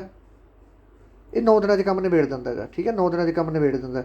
ਕਹਿੰਦਾ ਮਤਲਬ ਕਿ 3 ਦਿਨਾਂ ਦੇ ਵਿੱਚ ਕਿੰਨਾ ਕੰਮ ਕਰਦਾ ਹੈ, 9 ਦਿਨਾਂ 'ਚ ਨਿਬੇੜ ਦਿੰਦਾ ਹੈਗਾ। 3 ਕੰਮ ਕਰਦਾ। ਅਤੇ ਆਹ ਜਦੋਂ ਇੰਨਾ ਕੰਮ ਕਿੰਨੇ ਦਿਨਾਂ 'ਚ ਕਰੂਗਾ? 6 ਦਿਨਾਂ ਦੇ ਵਿੱਚ। ਤਾਂ ਬੀ ਨੰਬਰ ਆਪਸ਼ਨ ਬਿਲਕੁਲ ਸਹੀ ਆਨਸਰ ਆ ਜਾਊਗਾ, ਠੀਕ ਹੈ। ਇਹ ਗੱਲ ਯਾਦ ਰੱਖਣੀ ਹੈ। ਆਹ 3 ਹਿੱਸੇ ਕੰਮ ਕਰਦਾ, 2 ਹਿੱਸੇ ਕੰਮ ਕਰਦਾ। ਆਹ 3 ਦਿਨਾਂ ਦੇ ਵਿੱਚ ਕਿੰਨੇ ਕੰਮ ਕਰਦਾ ਹੋਊਗਾ? ਫਿਰ ਇੱਕ ਦਿਨ 'ਚ ਕਿੰਨੇ ਕੰਮ ਕਰਦਾ ਹੋਊ? 3 ਯੂਨਿਟ ਕੰਮ ਹੀ ਕਰਦਾ ਹੋਊਗਾ। ਫਿਰ ਇੱਕ 3 ਕਰਕੇ 9 ਦਿਨਾਂ ਦੇ ਵਿੱਚ ਮੇੜਦਾ। 30 9, ਤਾਂ 2 3 ਕਰ ਦਿਓ, ਠੀਕ ਹੈ। 3 ਦੂਣੀ 6, ਤਾਂ ਇਸ ਤਰ੍ਹਾਂ ਆਨਸਰ ਆ ਜਾਊਗਾ। ਇਸ ਤੋਂ ਬਾਅਦ ਇਹ ਵੀ ਸੀ ਕਿਸੇ ਕੰਮ ਨੂੰ 4 ਘੰਟੇ, 6 ਘੰਟੇ, 12 ਘੰਟੇ ਦੇ ਵਿੱਚ ਕੰਮ ਪੂਰਾ ਕਰਦਾ। ਤਿੰਨੋਂ ਮਿਲ ਕੇ ਕੰਮ ਨੂੰ ਕਿੰਨੇ ਦਿਨਾਂ 'ਚ ਪੂਰਾ ਕਰਨਗੇ? 1/4, 1/6 ਪਲੱਸ 1/12। ਇਹ ਚੀਜ਼ ਕਰ ਲਿਓ, ਬਾਕੀ ਤੁਸੀਂ ਆਪਦੇ ਆਪ ਹੱਲ ਕਰਨਾ ਗਾ, ਠੀਕ ਹੈ। ਅਤੇ ਆਨਸਰ ਤੁਹਾਨੂੰ ਦੱਸ ਦੇਣਾ ਇਹਦਾ ਕੀ ਆ ਰਿਹਾ ਹੈਗਾ। ਆਨਸਰ ਏ ਨੰਬਰ ਆਪਸ਼ਨ ਆ ਰਿਹਾ ਇਹਦਾ, ਦੇਖ ਲਿਓ। ਜਿਹੜੇ ਬੱਚਿਆਂ ਦਾ 2 ਨੰਬਰ ਆਨਸਰ ਹੈ ਉਹ ਬਿਲਕੁਲ ਸਹੀ ਹੈਗਾ, ਜੋੜ ਨਹੀਂ ਹੈਗਾ। ਚੱਲ ਤੁਹਾਨੂੰ ਕਰਵਾਈ ਦਿੰਦਾ ਯਾਰ, ਫਿਰ ਤੁਹਾਨੂੰ ਫੇਰ ਨਹੀਂ ਆਉਣਾ, ਠੀਕ ਹੈ। LCM ਕਰ ਲਿਓ 2 3 6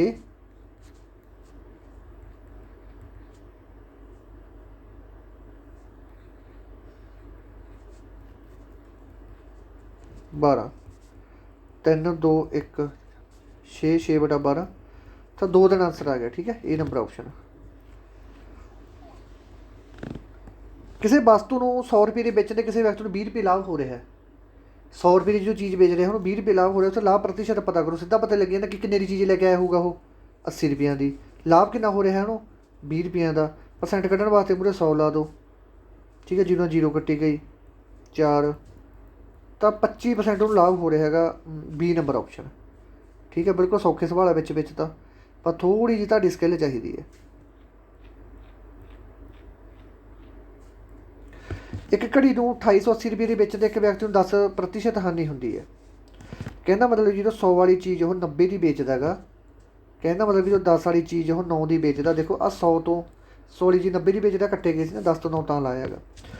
ਤਾਂ ਜਦੋਂ 10 ਵਾਲੀ ਚੀਜ਼ 9 ਦੀ ਵੇਚਦਾ ਤਾਂ ਇੰਨੇ ਦੀ ਵੇਚਣ 'ਤੇ ਉਹਨੂੰ 10% ਹਾਨੀ ਹੁੰਦੀ ਹੈ। ਤਾਂ 9 ਹਿੱਸੇ ਕਾਹਦੇ ਬਰਾਬਰ ਹੈ?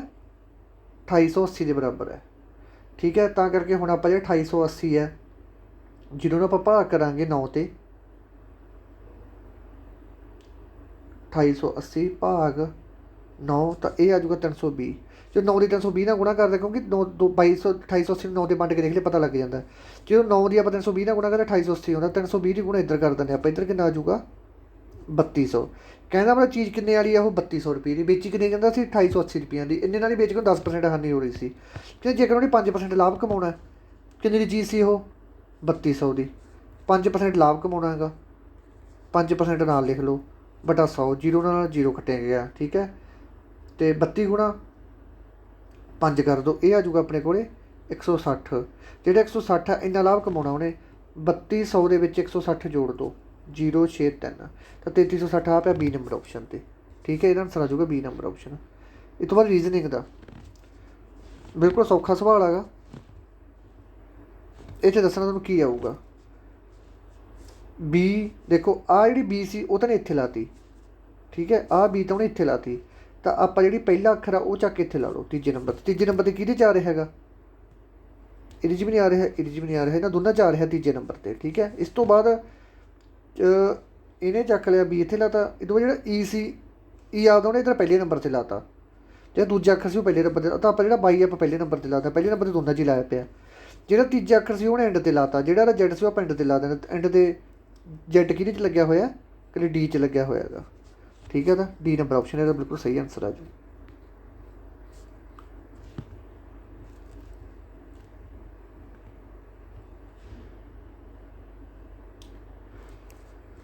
ਇਸ ਤੋਂ ਬਾਅਦ ਆਲ ਬੇਸਿਸ ਆਰ ਫਲਾਵਰ, ਜਿਹੜੇ ਸਾਰੇ ਬੇਸਿਸ ਹੈ ਕੀ ਹੈ, ਉਹ ਹੈਗੇ ਫਲਾਵਰ ਹੈਗੇ, ਠੀਕ ਹੈ।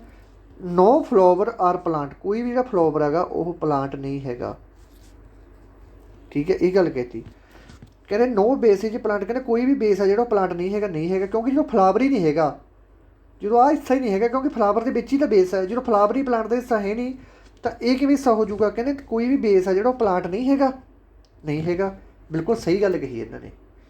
ਨੰਬਰ 2 ਦੇ ਸਮ ਪਲੇਟ ਆਰ ਬੇਸਿਸ, ਕਹਿੰਦੇ ਸਮ ਪਲਾਂਟ ਆ ਜਿਹੜੇ ਬੇਸਿਸ ਹੈਗੇ, ਕਿਉਂ ਨਹੀਂ ਹੈਗੇ, ਕਿਉਂਕਿ ਉਹ ਫਲਾਵਰ ਹੀ ਨਹੀਂ ਹੈਗਾ ਉਹਦਾ ਹਿੱਸਾ। ਜਦੋਂ ਤਾਂ ਹੀ ਕਹਿੰਦਾ ਕਿ ਨੋ ਫਲਾਵਰੇਜ ਪਲਾਂਟ, ਕੋਈ ਫਲਾਵਰ ਜਿਹੜਾ ਪਲਾਂਟ ਨਹੀਂ ਹੈਗਾ, ਤਾਂ ਜਿਹੜੇ ਵਿਚਲੀ ਚੀਜ਼ ਉਹਨਾਂ ਦਾ ਕੋਈ ਸੰਬੰਧ ਹੀ ਨਹੀਂ ਹੈਗਾ। ਤਾਂ ਸਿਰਫ ਅਤੇ ਸਿਰਫ ਆਪਣੀ ਪਹਿਲੀ ਹੈ ਜਿਹੜੀ ਕੰਡੀਸ਼ਨ ਉਹੀ ਫੋਲੋ ਕਰ ਰਹੀ ਹੈ, ਹੋਰ ਕੋਈ ਵੀ ਕੰਡੀਸ਼ਨ ਫੋਲੋ ਨਹੀਂ ਕਰ ਰਹੀ, ਠੀਕ ਹੈ ਜੀ। ਤਾਂ ਹੁਣ ਚੱਲ ਬਿਲਕੁਲ ਸੌਖੇ ਸਵਾਲ ਹੈ ਇਹ। ਕਹਿੰਦੇ ਪ੍ਰੋਸਪਰਟੀ, ਠੀਕ ਹੈ, ਪ੍ਰੋਸਪਰਟੀ ਨੂੰ ਜੋੜ ਕੇ ਇਹਨਾਂ ਦੇ ਵਿੱਚੋਂ ਕਿਹੜਾ ਅੱਖਰ ਨਹੀਂ ਬਣਾਇਆ ਜਾ ਸਕਦਾ। ਇਹ ਗੱਲ ਕਹਿੰਦੇ ਇਹਨਾਂ ਦੇ ਵਿੱਚ ਕਿਹੜਾ ਅੱਖਰ ਨਹੀਂ ਬਣਾਇਆ ਜਾ ਸਕਦਾ।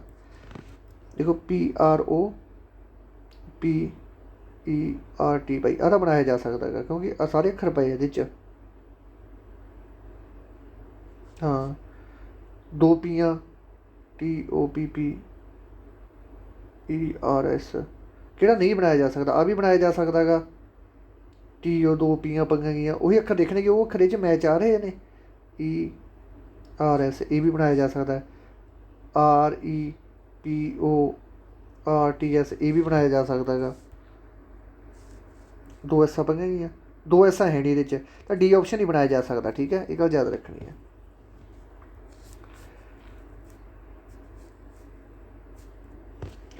ਅਜੇ ਆਪਣੇ ਘਰ ਤੋਂ ਨਿਕਲਦਾ ਹੈ, ਅਜੇ ਆਪਣੇ ਘਰ ਤੋਂ ਨਿਕਲਦਾ ਤਾਂ ਉੱਤਰ ਪੱਛਮ ਦਿਸ਼ਾ ਦੇ ਵੱਲ ਜਾਂਦਾ। ਆਹ ਤਾਂ ਦੇਖੋ, ਆਹ ਤਾਂ ਹੁੰਦੀ ਹੈ ਪੂਰਬ, ਆਹ ਹੁੰਦੀ ਹੈ ਪੱਛਮ, ਆਹ ਹੁੰਦੀ ਹੈ ਉੱਤਰ, ਆਹ ਹੁੰਦਾ ਦੱਖਣ। ਕਹਿੰਦੇ ਅਜੇ ਆਪਣੇ ਘਰ ਤੋਂ ਨਿਕਲਦਾ ਅਤੇ ਉੱਤਰ ਪੱਛਮ ਦਿਸ਼ਾ, ਉੱਤਰ ਪੱਛਮ ਦੀ ਦਿਸ਼ਾ ਕਿਹੜੀ ਹੋਗੀ, ਆਹ ਹੋ ਗਈ। ਆਹ ਹਿੱਸਾ ਦਾ ਹੁੰਦਾ ਉੱਤਰ ਪੱਛਮ, ਆਹ ਹਿੱਸਾ ਹੁੰਦਾ ਗਾ ਉੱਤਰ ਪੂਰਬ, ਆਹ ਹਿੱਸਾ ਹੁੰਦਾ ਪੂਰਬ ਦੱਖਣ, ਆਹ ਹਿੱਸਾ ਹੁੰਦਾ ਪੱਛਮ ਦੱਖਣ, ਠੀਕ ਹੈ। ਗੱਲ ਯਾਦ ਰੱਖਣੀ ਹੈ ਸਾਰਿਆਂ ਨੇ।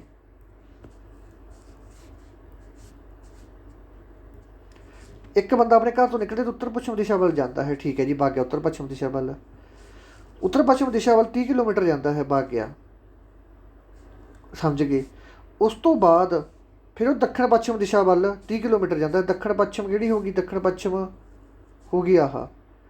ਇਸ ਤੋਂ ਬਾਅਦ ਉਹ ਇੱਧਰ ਜਾਂਦਾ 30 ਕਿਲੋਮੀਟਰ ਦੱਖਣ ਪੱਛਮ ਦੇ ਵਿੱਚ, ਠੀਕ ਹੈ।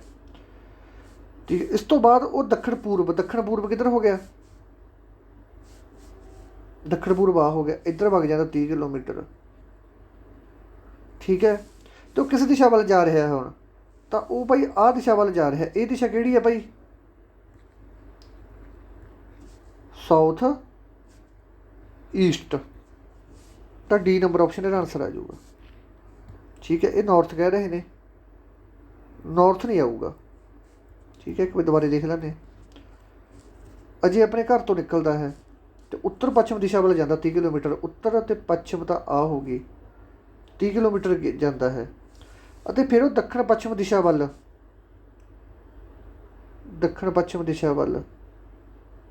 ਮੁੜ ਜਾਂਦਾ ਹੈ, ਇੱਧਰ ਮੁੜ ਕੇ ਦੱਖਣ ਪੱਛਮ ਦਿਸ਼ਾ ਵੱਲ 30 ਕਿਲੋਮੀਟਰ। ਇਸ ਤੋਂ ਬਾਅਦ ਉਹ ਦੱਖਣ ਪੂਰਬ ਵੱਲ 30 ਕਿਲੋਮੀਟਰ ਮੁੜ ਜਾਂਦਾ ਹੈ ਅਤੇ ਫਿਰ ਆਪਣੇ ਘਰ ਵੱਲ ਮੁੜ ਜਾਂਦਾ ਹੈ, ਠੀਕ ਹੈ। ਫਿਰ ਆਪਣੇ ਘਰ ਵੱਲ ਮੁੜ ਜਾਂਦਾ, ਇਹ ਰਹਿ ਗਈ ਸੀ। ਫਿਰ ਆਪਣੇ ਘਰ ਵੱਲ ਮੁੜ ਜਾਂਦਾ ਹੈ। ਤਾਂ ਹੁਣ ਉਹ ਕਿਸ ਦਿਸ਼ਾ ਵੱਲ ਹੈ, ਤਾਂ ਭਾਈ ਹੁਣ ਉਹ ਕਿਸ ਦਿਸ਼ਾ ਵਿੱਚ ਜਾ ਰਿਹਾ ਹੈ, ਤਾਂ ਹੁਣ ਉਹ ਆਹ ਦਿਸ਼ਾ 'ਚ ਜਾ ਰਿਹਾ। ਇਹ ਦਿਸ਼ਾ ਕਿਹੜੀ ਹੈ, ਇਹ ਦਿਸ਼ਾ ਹੈਗੀ ਆਪਣੀ ਪੂਰਬ ਅਤੇ ਆਹ ਹੈਗੀ ਸੀ ਉੱਤਰ। ਪੂਰਬ ਅਤੇ ਉੱਤਰ ਨੂੰ ਆਪਾਂ ਕਹਿੰਦੇ ਹਾਂ ਨੌਰਥ, ਇਹਨੂੰ ਕਹਿੰਦੇ ਆਪਾਂ ਈਸਟ। ਤਾਂ ਬਿਲਕੁਲ ਸਹੀ ਹੈ, ਠੀਕ ਹੈ। ਉਹ ਨੌਰਥ ਅਤੇ ਈਸਟ, ਇਹ ਨੰਬਰ ਆਪਸ਼ਨ ਬਿਲਕੁਲ ਸਹੀ ਆਨਸਰ ਹੈ ਭਾਈ ਇਹਦਾ। ਆਹ ਲਾਈਨ ਰਹੇਗੀ ਥੱਲੇ ਸਕਿਪ ਹੋ ਗਈ ਸੀ, ਆਹ ਲਾਈਨ ਪੜ੍ਹਨ ਬੰਦੇ ਨੂੰ, ਠੀਕ ਹੈ। ਇਸ ਤੋਂ ਬਾਅਦ ਚੱਲਦੇ ਅੱਗੇ। ਵਿਦਿਆਰਥੀਆਂ ਦੀ ਇੱਕ ਲਾਈਨ ਦੇ ਵਿੱਚ ਮਣੀ ਸੱਜੇ ਤੋਂ 18ਵੇਂ ਨੰਬਰ 'ਤੇ, ਇੱਕ ਤਾਂ ਮਣੀ ਲਿਖ ਲਓ, ਇੱਕ ਰਵੀ ਲਿਖ ਲਓ। ਮਣੀ ਦਾ ਹੈਗਾ 18ਵੇਂ ਨੰਬਰ 'ਤੇ ਤੇ ਰਵੀ ਹੈਗਾ 8ਵੇਂ ਨੰਬਰ ਤੇ। ਇਹ ਦੋਨੇ ਆਪਸ ਵਿੱਚ ਸਥਾਨ ਬਦਲ ਲੈਂਦੇ ਜਦੋਂ, ਤਾਂ ਰਵੀ ਦਾ ਸਥਾਨ ਕਿੰਨਾ ਹੋ ਜਾਂਦਾ, ਰਵੀ ਦਾ ਸਥਾਨ ਹੋ ਜਾਂਦਾ 16ਵਾਂ। ਰਵੀ ਦਾ ਸਥਾਨ 16ਵਾਂ ਹੋ ਜਾਂਦਾ। ਕਿ ਟੋਟਲ ਦੱਸੋ ਲਾਈਨ ਦੇ ਵਿੱਚ ਕਿੰਨੇ ਬੱਚੇ ਆ, ਟੋਟਲ ਦੱਸਣੇ। ਜਦੋਂ ਪਤਾ ਕਿ ਇਹ ਚੀਜ਼ ਹੋਵੇ ਤਾਂ ਕ੍ਰੋਸ ਗੁਣਾ ਕਰ ਦੇ ਇਹਨਾਂ ਦੀ। 18 ਤੇ 16 ਕਿੰਨੇ ਹੁੰਦੇ ਆ,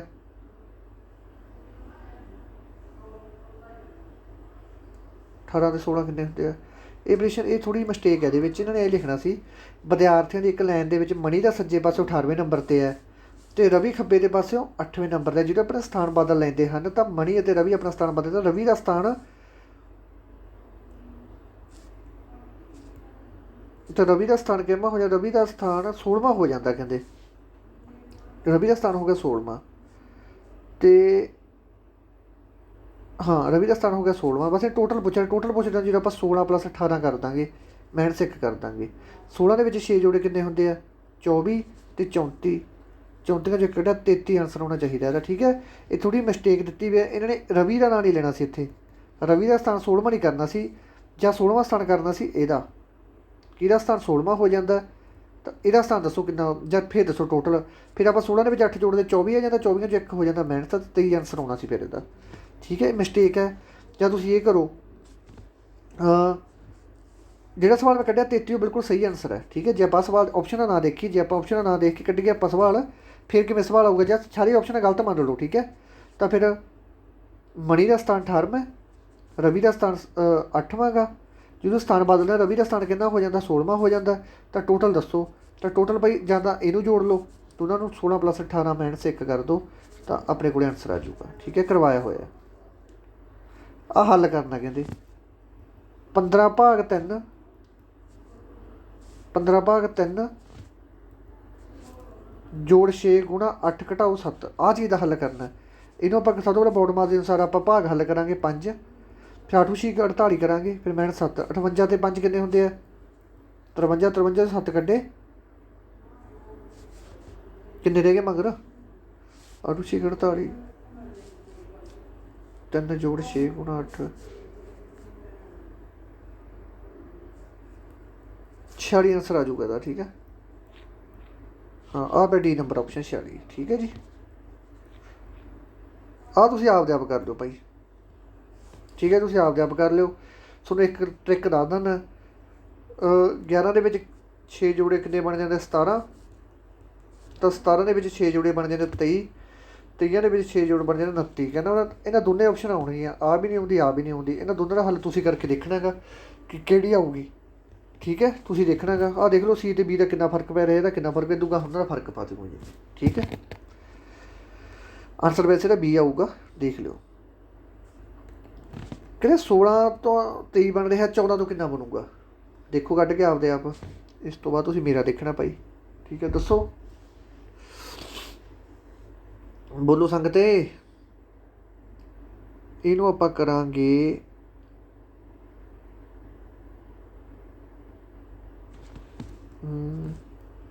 8 ਦੂਣੀ 16, 8 ਤੀਆ 24, 24 - 1 ਕਿੰਨਾ ਹੋ ਗਿਆ 23, 7 ਦੂਣੀ 14, 7 ਤੀਆ 21, 21 - 1 ਆ ਗਿਆ 20। ਤਾਂ ਇਹਦਾ ਆਨਸਰ ਆ ਜਾਊਗਾ ਏ ਨੰਬਰ ਆਪਸ਼ਨ। ਜਿਹੜੇ ਬੱਚਿਆਂ ਨੇ ਏ ਨੰਬਰ ਆਪਸ਼ਨ ਲਾਇਆ ਉਹਨਾਂ ਦਾ ਸਵਾਲ ਬਿਲਕੁਲ ਸਹੀ ਹੈ। ਇਸ ਤੋਂ ਬਾਅਦ ਆ ਗਏ 1 'ਤੇ। ਠੀਕ ਹੈ, ਕਹਿੰਦੇ 1 ਨੂੰ ਆਪਾਂ 7 ਲਿਖਿਆ ਹੋਇਆ, 0 ਨੂੰ 44 ਲਿਖਿਆ ਹੋਇਆ, ਤਾਂ 3 ਨੂੰ ਕਿਵੇਂ ਲਿਖਾਂਗੇ। ਠੀਕ ਹੈ, 3 ਨੂੰ ਆਪਾਂ ਕਿਵੇਂ ਲਿਖਾਂਗੇ, ਤਾਂ ਇਹਦਾ ਇਹ ਕਰਦੇ ਹਾਂ, ਇਹਨੂੰ 7 ਲਿਖਿਆ ਹੋਇਆ ਹੈ। ਠੀਕ ਹੈ, ਪਹਿਲਾਂ ਮੱਥਾ ਮਾਰੋ, ਜੇ ਵੱਧਦਾ ਠੀਕ ਹੈ, ਜੇ ਨਹੀਂ ਨਿਕਲਦਾ ਫਿਰ ਮੇਰੇ ਹਿਸਾਬ 'ਤੇ ਦੇਖੋ ਕਿੰਨੇ ਅੱਖਰ ਹੈ ਜੀ ਦਿੱਤੇ ਹੋਏ, 3 ਅੱਖਰ ਹੈ। 3 ਦਾ ਕਿਊਬ ਕਰ ਦਿਓ, ਕਿੰਨੇ ਆ ਜਾਣਗੇ 27। ਇੱਥੇ ਕਿੰਨੇ ਅੱਖਰ ਹੈ, 4 ਅੱਖਰ ਹੈ। 4 ਦਾ ਕਿਊਬ ਕਰ ਦਿਓ, ਕਿੰਨੇ ਆ ਜਾਣਗੇ, ਚੁੱਕ 16 ਚੌਕੇ 64।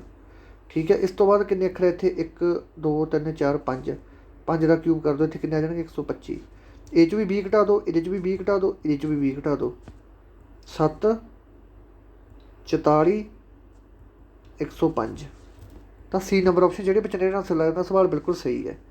ਠੀਕ ਹੈ ਜੀ, ਜਿਸ ਤਰ੍ਹਾਂ ਇੱਟਾਂ ਸੰਬੰਧਿਤ ਹਨ ਕੰਧਾਂ ਨਾਲ, ਇੱਟਾਂ ਤੋਂ ਕੀ ਬਣਦੀਆਂ, ਕੰਧਾਂ ਬਣਦੀਆਂ, ਇੱਟਾਂ ਤੋਂ ਮਿਣ ਮਿਣ ਕੇ ਕੰਧਾਂ ਬਣਦੀਆਂ, ਉਸ ਤਰ੍ਹਾਂ ਕਹਿੰਦੇ ਦਰਖਤਾਂ ਤੋਂ ਕੀ ਬਣੂਗਾ, ਤਾਂ ਰੂਟਸ ਜੜ੍ਹਾਂ ਬਣਨਗੀਆਂ, ਬ੍ਰਾਂਚਾਂ ਬਣਨਗੀਆਂ, ਫੋਰੈਸਟ ਬਣਨਗੇ, ਪਲਾਂਟ ਬਣਨਗੇ। ਤਾਂ ਇਹਦਾ ਆਨਸਰ ਹੋ ਜਾਊਗਾ ਸੀ ਨੰਬਰ ਆਪਸ਼ਨ, ਜੰਗਲ ਬਣਨਗੇ ਭਾਈ।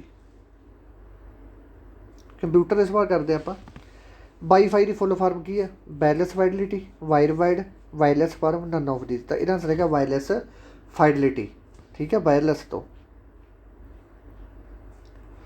ਕਿਸੇ ਵੀ ਬਰਾਊਜ਼ਰ ਅਤੇ ਵੈਬਸਾਈਟ ਦਾ ਪਹਿਲਾ ਪੇਜ ਅਤੇ ਮੁੱਖ ਪੇਜ ਦਾ ਨਾਮ ਕੀ ਹੁੰਦਾ ਹੈ? ਦੇਖੋ ਕੋਈ ਵੀ ਵੈਬਸਾਈਟ ਖੋਲ੍ਹਦੇ ਜਦੋਂ ਆਪਾਂ ਐਂਟਰ ਕਰਦੇ ਹਾਂ, ਜਿਵੇਂ ਆਪਾਂ ਗੂਗਲ ਖੋਲ੍ਹਦੇ ਹਾਂ, ਗੂਗਲ ਦੇ ਸਭ ਤੋਂ ਪਹਿਲਾਂ ਗੂਗਲ ਨਹੀਂ ਆਉਂਦਾ, ਤਾਂ ਜਿਹੜਾ ਉਹ ਪੇਜ ਹੁੰਦਾ, ਉਹ ਪੇਜ ਨੂੰ ਆਪਾਂ ਕੀ ਕਹਿ ਦਿੰਦੇ ਹਾਂ?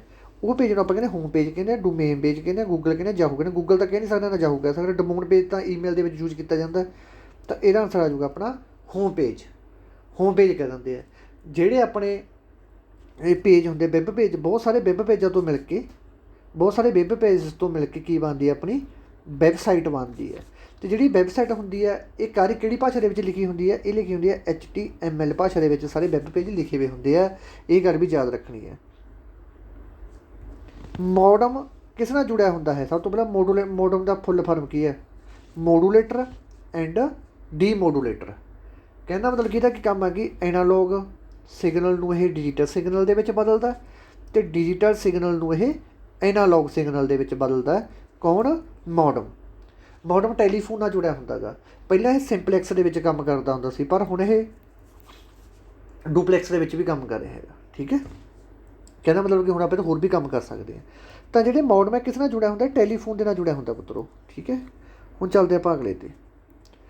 ਬਿਜਲੀ ਦੇ ਜਾਣ ਨਾਲ ਕੰਪਿਊਟਰ ਡਾਟੇ ਦਾ ਨੁਕਸਾਨ ਹੋਣ ਤੋਂ ਬਚਾਉਣ ਲਈ ਕਿਸ ਚੀਜ਼ ਦੀ ਵਰਤੋਂ ਕੀਤੀ ਜਾਂਦੀ ਹੈ? ਆਪਾਂ ਦੇਖਦੇ ਪਹਿਲਾਂ ਕੰਪਿਊਟਰ ਦੇਖਦੇ ਹੁੰਦੇ ਆਪਾਂ ਬਹੁਤ, ਉਹਦੇ ਨਾਲ ਨਾ ਇੱਕ ਕਾਲਾ ਜਿਹਾ ਵੋਲਟੇਜ ਵਾਂਗੂ ਸਟੈਪਲਰ ਵਾਂਗੂ ਨਾ ਇੱਕ ਚੀਜ਼ ਲੱਗੀ ਵੀ ਹੁੰਦੀ ਹੈ ਨਾਲ ਉਹਦਾ ਕੀ ਮਤਲਬ ਹੁੰਦਾ? ਉਹਦਾ ਮਤਲਬ ਇਹ ਹੁੰਦਾ ਸੀ ਇਨਵਰਟਰ ਦੀ ਤਰ੍ਹਾਂ ਕੰਮ ਕਰਦਾ ਹੁੰਦਾ ਸੀ ਉਹ। ਕਈ ਵਾਰੀ ਜਿਵੇਂ ਲਾਈਟ ਭੱਜ ਗਈ ਤਾਂ ਆਪਣੇ ਜਿਹੜਾ ਸਿਸਟਮ ਹੁੰਦਾ ਸੀ ਉਹ ਉੱਡ ਜਾਂਦਾ ਸੀ ਵਿੱਚੋਂ, ਜਿਹੜਾ ਕੋਈ ਆਪਾਂ ਕੰਮ ਕਰੀ ਜਾਂਦੇ, ਫਿਰ ਆਪਾਂ ਸ਼ੁਰੂ ਤੋਂ ਜਿਵੇਂ ਕੋਈ ਫਾਈਲ ਬਣਾਈ ਜਾਂਦੇ ਹਾਂ ਤਾਂ ਉਹ ਵਿੱਚ ਦੀ ਕਈ ਵਾਰੀ ਡਿਲੀਟ ਹੋ ਜਾਂਦਾ ਸੀ ਆਪਣਾ ਕੰਮ। ਠੀਕ ਹੈ, ਤਾਂ ਉਸੇ ਕੰਮ ਵਾਸਤੇ ਇਹਨਾਂ ਨੇ ਇਹ ਕੰਮ ਕੀਤਾ ਸੀ। ਠੀਕ ਹੈ ਜੀ, ਠੀਕ ਹੈ ਜੀ। ਤਾਂ ਉਹ ਕੰਮ ਤੋਂ ਬਚਾਉਣ ਵਾਸਤੇ ਨਾ ਆਪਾਂ UPS ਦੀ ਵਰਤ ਕਰਦੇ ਹਾਂ। UPS ਦੀ ਫੁੱਲ ਫਾਰਮ ਦੇਖ ਲਓ ਕੀ ਹੁੰਦੀ ਹੈ। ਇਹਦੀ ਫੁੱਲ ਫਾਰਮ ਪੁੱਛ ਲੈਂਦਾ ਯੂਨਿਟ। ਠੀਕ ਹੈ, ਯੂਨਿਟ ਰੈਪਟੀਵਲ ਪਾਵਰ ਸਪਲਾਈ। ਠੀਕ ਹੈ, ਅੱਖਰ ਤੁਸੀਂ ਦੇਖ ਲਓ, ਥੋੜ੍ਹਾ ਗੂਗਲ 'ਤੇ ਸਰਚ ਮਾਰ ਕੇ ਦੇਖ ਲਓ। ਮੇਰੇ ਯਾਦ ਸੀ ਅੱਖਰ, ਮੈਨੂੰ ਇਹ ਲੱਗਦਾ ਕਿ ਥੋੜ੍ਹਾ ਮੋਟਾ ਇੱਕ ਦੀ ਗਲਤੀ ਨਾ ਹੋ ਗਈ ਹੋਵੇ। ਦੁਬਾਰਾ ਫੇਰ ਦੱਸਣਾ, UINT, ਇਹ ਤੋਂ ਬਾਅਦ ਸੀ ਪਟੀ। ਇੱਕ ਵਾਰ ਤੁਸੀਂ ਆਪ ਦੇਖ ਲਓ। ਠੀਕ ਹੈ, ਨਿਗਾਹ ਥਾਈ ਕੱਢ ਕੇ, ਮੈਨੂੰ ਮਿਸਟੇਕ ਨਾ ਹੋ ਗਈ ਹੋਵੇ। ਅਤੇ ਇਹ UPS ਦੀ ਵਰਤੋਂ ਕੀਤੀ ਜਾਂਦੀ ਹੁੰਦੀ ਸੀ ਉਦੋਂ। ਅਤੇ ਇਹ ਨਾ 4-5 ਮਿੰਟ ਲਾਈਟ ਦੇ ਦਿੰਦਾ ਸੀ ਕੰਪਿਊਟਰ ਨੂੰ। ਇਸ ਤੋਂ ਬਾਅਦ ਉਹਨੇ ਟਾਈਮ ਦੇ ਵਿੱਚ ਆਪਾਂ ਸ਼ਟ ਡਾਊਨ ਕਰ ਦਿੰਦੇ ਸੀ ਚੀਜ਼ ਸੇਵ ਕਰਕੇ। ਠੀਕ ਹੈ ਜੀ। ਸਲਾਈਡ ਸ਼ੋਅ ਲਈ ਫੰਕਸ਼ਨ ਕੀ MS ਪਾਵਰ ਪੁਆਇੰਟ ਦੇ ਵਿੱਚ ਸਲਾਈਡ ਸ਼ੋਅ ਵਾਸਤੇ ਕਿਹੜੀ ਫੰਕਸ਼ਨ ਕੀ ਦੀ ਵਰਤੋਂ ਕੀਤੀ ਜਾਂਦੀ ਹੈ? ਤਾਂ ਉਹ ਆਪਾਂ ਕੀ ਦੀ ਵਰਤੋਂ ਕਰਦੇ ਹਾਂ? ਆਪਾਂ F5 ਦੀ। ਇਹ ਗੱਲ ਯਾਦ ਰੱਖਣੀ ਸਾਰੇ ਬੱਚਿਆਂ ਨੇ। ਇਸ ਤੋਂ ਬਾਅਦ ਆ ਗਿਆ ਆਪਾਂ ਪੰਜਾਬੀ ਦੇ ਭਾਈ। ਨਾਮ ਚੁਣੇ ਨਾ, ਨਾਮ ਕਿਹੜਾ ਹੈਗਾ? ਮਿਠਾਸ ਅਤੇ ਕੜੱਤਨ। ਇਹ ਤਾਂ ਹੈਗਾ ਭਾਵਵਾਚਕ ਨਾਮ, ਇਹਦਾ ਨਾਮ ਆ ਪਰ ਭਾਵਵਾਚਕ ਨਾਮ ਹੈ ਇਹ ਤਾਂ ਆ ਨਹੀਂ ਸਕਦਾ। ਹੌਲਾ ਭਾਰਾ, ਇਹ ਆ ਗਿਆ ਆਪਣਾ ਕਿਹੜਾ ਹੁੰਦਾ? ਅਨੁਸੂਚੀ ਮਤਲਬ ਜਿਹੜਾ ਇਹਦਾ ਪੂਰਾ ਪ੍ਰੋਪਰ ਨਹੀਂ ਪਤਾ ਹੁੰਦਾ ਆਪਾਂ ਨੂੰ। ਕਿਸਾਨ ਅਤੇ ਹੱਲ, ਇਹ ਵਰਗ ਆ ਗਿਆ। ਤਾਂ ਹਰਿਮੰਦਰ ਸਾਹਿਬ ਅਤੇ ਤਾਜ ਮਹਿਲ, ਇਹ ਕੀ ਹੈ? ਇਹ ਨਾਮ ਆ ਗਏ, ਨਾਮ ਵਾਲੇ ਸ਼ਬਦ ਆ ਗਏ। ਠੀਕ ਹੈ, ਤਾਂ B ਨੰਬਰ ਆਪਸ਼ਨ ਜਿਹੜੇ ਬੱਚੇ ਨੇ ਲਾਏ ਉਹਨਾਂ ਦਾ ਆਨਸਰ ਬਿਲਕੁਲ ਸਹੀ ਹੈ। ਅੱਜ ਕੱਲ੍ਹ ਸੋਨਾ ਬਹੁਤ ਮਹਿੰਗਾ ਹੋ ਗਿਆ ਹੈ, ਤਾਂ ਵਾਕ ਦੇ ਵਿੱਚ ਸੋਨਾ ਸ਼ਬਦ ਕਿਸ ਨਾਲ ਸੰਬੰਧਿਤ ਹੈ? ਵਸਤੂਵਾਚਕ, ਖਾਸ ਨਾਮ, ਸਮੂਹਵਾਚਕ। ਸਮੂਹ ਤਾਂ ਆ ਨਹੀਂ ਸਕਦਾ। ਠੀਕ ਹੈ, ਇਹ ਵਸਤੂਵਾਚਕ ਨਾਮ ਹੈਗਾ। ਠੀਕ ਹੈ, ਜਿਨ੍ਹਾਂ ਬੱਚਿਆਂ ਨੇ A ਨੰਬਰ ਆਪਸ਼ਨ ਲਾਈ ਹੈ ਉਹਨਾਂ ਦਾ ਆਨਸਰ ਬਿਲਕੁਲ ਸਹੀ ਹੈ। ਬਿਆਸ ਅਤੇ ਸਤਲੁਜ ਦੇ ਵਿਚਕਾਰਲੇ ਇਲਾਕੇ ਨੂੰ ਕੀ ਕਹਿੰਦੇ ਆ? ਬਿਆਸ ਅਤੇ ਰਾਵੀ ਦੇ ਵਿਚਕਾਰਲੇ ਇਲਾਕੇ ਨੂੰ ਆਪਾਂ ਕੀ ਕਹਿੰਦੇ ਹੁੰਦੇ ਆ? ਮਾਝਾ। ਅਤੇ ਬਿਆਸ ਅਤੇ ਸਤਲੁਜ ਦੇ ਵਿਚਕਾਰਲੇ ਇਲਾਕੇ ਨੂੰ ਆਪਾਂ ਕੀ ਕਹਿੰਦੇ ਹੁੰਦੇ ਆ? ਦੁਆਬਾ। ਤਾਂ ਬਿਆਸ ਅਤੇ ਸਤਲੁਜ ਦੇ ਵਿਚਕਾਰਲੇ ਇਲਾਕੇ ਨੂੰ ਕੀ ਕਿਹਾ ਜਾਂਦਾ ਗਾ? ਦੁਆਬਾ ਕਿਹਾ ਜਾਂਦਾ ਗਾ। ਠੀਕ ਹੈ, ਇਹ ਗੱਲ ਯਾਦ ਰੱਖਣੀ ਹੈ। ਜੇ ਆਪਾਂ ਇੰਗਲਿਸ਼ ਦੇ ਵਿੱਚ ਵੇਖੀਏ ਤਾਂ ਬਿਸਤ। ਠੀਕ ਹੈ, ਪੰਜਾਬ ਦੇ ਵਿੱਚ ਲਿੰਗ ਦੀਆਂ ਕਿੰਨੀਆਂ ਕਿਸਮਾਂ ਹਨ? ਜਿਹੜੇ ਬੱਚਿਆਂ ਨੇ ਦੇਖੋ ਪੰਜਾਬ ਦੇ ਵਿੱਚ ਲਿੰਗ ਦੀਆਂ 2 ਕਿਸਮਾਂ ਹੈਗੀਆਂ। ਜਿਹੜੇ ਬੱਚਿਆਂ ਨੇ B ਨੰਬਰ ਆਪਸ਼ਨ ਲਿਆ ਉਹ ਬਿਲਕੁਲ ਸਹੀ ਹੈ। ਇਸਤਰੀ ਲਿੰਗ ਅਤੇ ਪੁਲਿੰਗ। ਪੁਰਖਵਾਚਕ ਪੜਨਾਂਵ ਦੀਆਂ ਕਿੰਨੀਆਂ ਕਿਸਮਾਂ ਹਨ? ਪੁਰਖਵਾਚਕ ਪੜਨਾਂਵ ਦੀਆਂ ਕਿੰਨੀਆਂ ਕਿਸਮਾਂ ਹੁੰਦੀਆਂ? 3 ਕਿਸਮਾਂ ਹੁੰਦੀਆਂ। ਠੀਕ ਹੈ, ਪੁਰਖਵਾਚਕ ਪੜਨਾਂਵ ਮੱਧਿਆ ਪੁਰਖ, ਅੰਨ੍ਹਿਆ ਪੁਰਖ ਅਤੇ ਉੱਤਮ ਪੁਰਖ। ਠੀਕ ਹੈ, ਉੱਤਮ ਪੁਰਖ, ਮੱਧਮ ਪੁਰਖ, ਅੰਨ੍ਹਿਆ ਪੁਰਖ। ਉੱਤਮ ਪੁਰਖ ਤਾਂ ਉਹ ਜੋ ਗੱਲ ਕਰ ਰਿਹਾ ਹੈ, ਮੱਧਮ ਪੁਰਖ ਉਹ ਹੈ ਜਿਹਦੇ ਨਾਲ ਗੱਲ ਕਰ ਰਹੇ ਹਾਂ, ਅੰਨ੍ਹਿਆ ਪੁਰਖ ਉਹ ਹੈ ਜਿਸ ਬਾਰੇ ਆਪਾਂ ਗੱਲ ਕਰ ਰਹੇ ਹਾਂ। ਠੀਕ ਹੈ, ਇਸ ਤੋਂ ਬਾਅਦ ਆ ਗਿਆ ਆਪਣੇ ਕੋਲ ਅਗਲਾ ਕੰਸੀਡ। ਕੰਸੀਡ ਦਾ ਕੀ ਮਤਲਬ ਹੈਗਾ? ਕੰਸੀਡ ਦਾ ਮਤਲਬ ਹੈ ਕਿਸੇ ਨੂੰ ਆਪਾਂ ਆਗਿਆ ਦੇਣੀ। ਤਾਂ ਆਗਿਆ ਦੇਣੀ ਦਾ ਕੀ ਆ ਜਾਊਗਾ ਸਿਨੋਨੀਅਮ? ਯੀਲਡ। ਯੀਲਡ ਮੈਨੇ ਵੀ ਹੁੰਦਾ ਕਿਸੇ ਨੂੰ ਆਗਿਆ ਦੇਣੀ। ਇਸ ਤੋਂ ਬਾਅਦ ਸਟੈਮੀਨਾ। ਸਟੈਮੀਨਾ ਕੀ ਹੁੰਦਾ ਹੈਗਾ? ਸਟੈਮੀਨਾ ਆਪਣੇ ਸਰੀਰ ਦੀ ਹੁੰਦੀ ਹੈ ਕਪੈਸਿਟੀ। ਹੁਣ ਕੋਈ ਬੰਦਾ ਰਨਿੰਗ 6 ਮਿੰਟਾਂ ਦੇ ਵਿੱਚ ਪੂਰੀ ਕਰ ਦਿੰਦਾ, ਕੋਈ 5:45 'ਚ ਕਰ, ਅਲੱਗ ਅਲੱਗ ਬੰਦੇ ਦਾ ਅਲੱਗ ਅਲੱਗ ਸਟੈਮੀਨਾ ਹੁੰਦਾ। ਐਨਰਜੀ ਨਹੀਂ ਕਹਿ ਸਕਦੇ ਆਪਾਂ ਇਹਨੂੰ। ਐਨਰਜੀ ਕਿਉਂ ਨਹੀਂ ਕਹਿ ਸਕਦੇ? ਐਨਰਜੀ ਤੱਕ ਪਾਵਰ ਹੁੰਦੀ ਹੈ, ਇੰਟੈਂਸਿਟੀ ਵੀ ਨਹੀਂ ਕਹਿ ਸਕਦੇ। ਤਾਂ ਇਹਨੂੰ ਆਪਾਂ ਕਹਾਂਗੇ ਭਾਈ ਇੰਡੋਰੈਂਸ। ਇੰਡੋਰੈਂਸ ਦਾ ਮਤਲਬ ਹੁੰਦਾ ਸਟੈਮੀਨਾ। ਠੀਕ ਹੈ, ਐਂਟੋਨੀਅਮ ਚੁਣਨਾ ਆਪਾਂ ਹੁਣ ਆਪਾਂ। ਐਸਪੋਸ, ਇਹਦਾ ਮਤਲਬ ਕੀ ਹੁੰਦਾ ਹੈਗਾ? ਐਸਪੋਸ ਦਾ ਮਤਲਬ ਹੁੰਦਾ ਹੈਗਾ ਕੋਈ ਚੀਜ਼ ਨੈਗੇਟਿਵਿਟੀ ਦੇ ਵਿੱਚ ਆਉਂਦੀ ਹੈ ਕੋਈ ਚੀਜ਼। ਠੀਕ ਹੈ, ਤਾਂ ਕੋਈ ਚੀਜ਼ ਨੈਗੇਟਿਵ, ਇਹਦਾ ਮਤਲਬ ਹੁੰਦਾ ਆਗਿਆ ਦੇਣਾ। ਤਾਂ ਇਹਦਾ ਉਲਟਾ ਆ ਜਾਊਗਾ A ਨੰਬਰ ਆਪਸ਼ਨ, ਕਿ ਆਗਿਆ ਨਾ ਦੇਣਾ। ਠੀਕ ਹੈ, ਇਨਕੌਚ ਮੈਨੇ ਹੁੰਦਾ ਹੈਗਾ ਕਮਜ਼ੋਰ। ਇਸ ਮੈਨੇ ਹੁੰਦਾ ਕਮਜ਼ੋਰ। ਇਨਕੌਚ ਮੈਨੇ ਹੁੰਦਾ ਕਮਜ਼ੋਰ। ਕਮਜ਼ੋਰ ਦਾ ਉਲਟ ਕੀ ਆ ਜਾਊਗਾ? ਸਟਰੋਂਗ। ਤਾਂ C ਨੰਬਰ ਆਪਸ਼ਨ ਜਿਹੜਾ ਆਨਸਰ ਆ ਜਾਊਗਾ।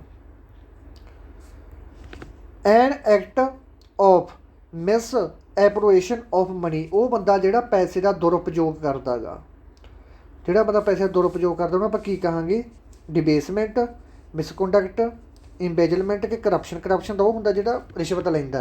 ਤਾਂ ਇਹਨਾਂ ਨੇ ਕੀਤਾ ਜਿਹੜਾ ਪੈਸੇ ਦਾ ਦੁਰਉਪਯੋਗ ਕਰਦਾ, ਤਾਂ ਇਹਦਾ ਆਨਸਰ ਆ ਜਾਊਗਾ C ਨੰਬਰ ਆਪਸ਼ਨ।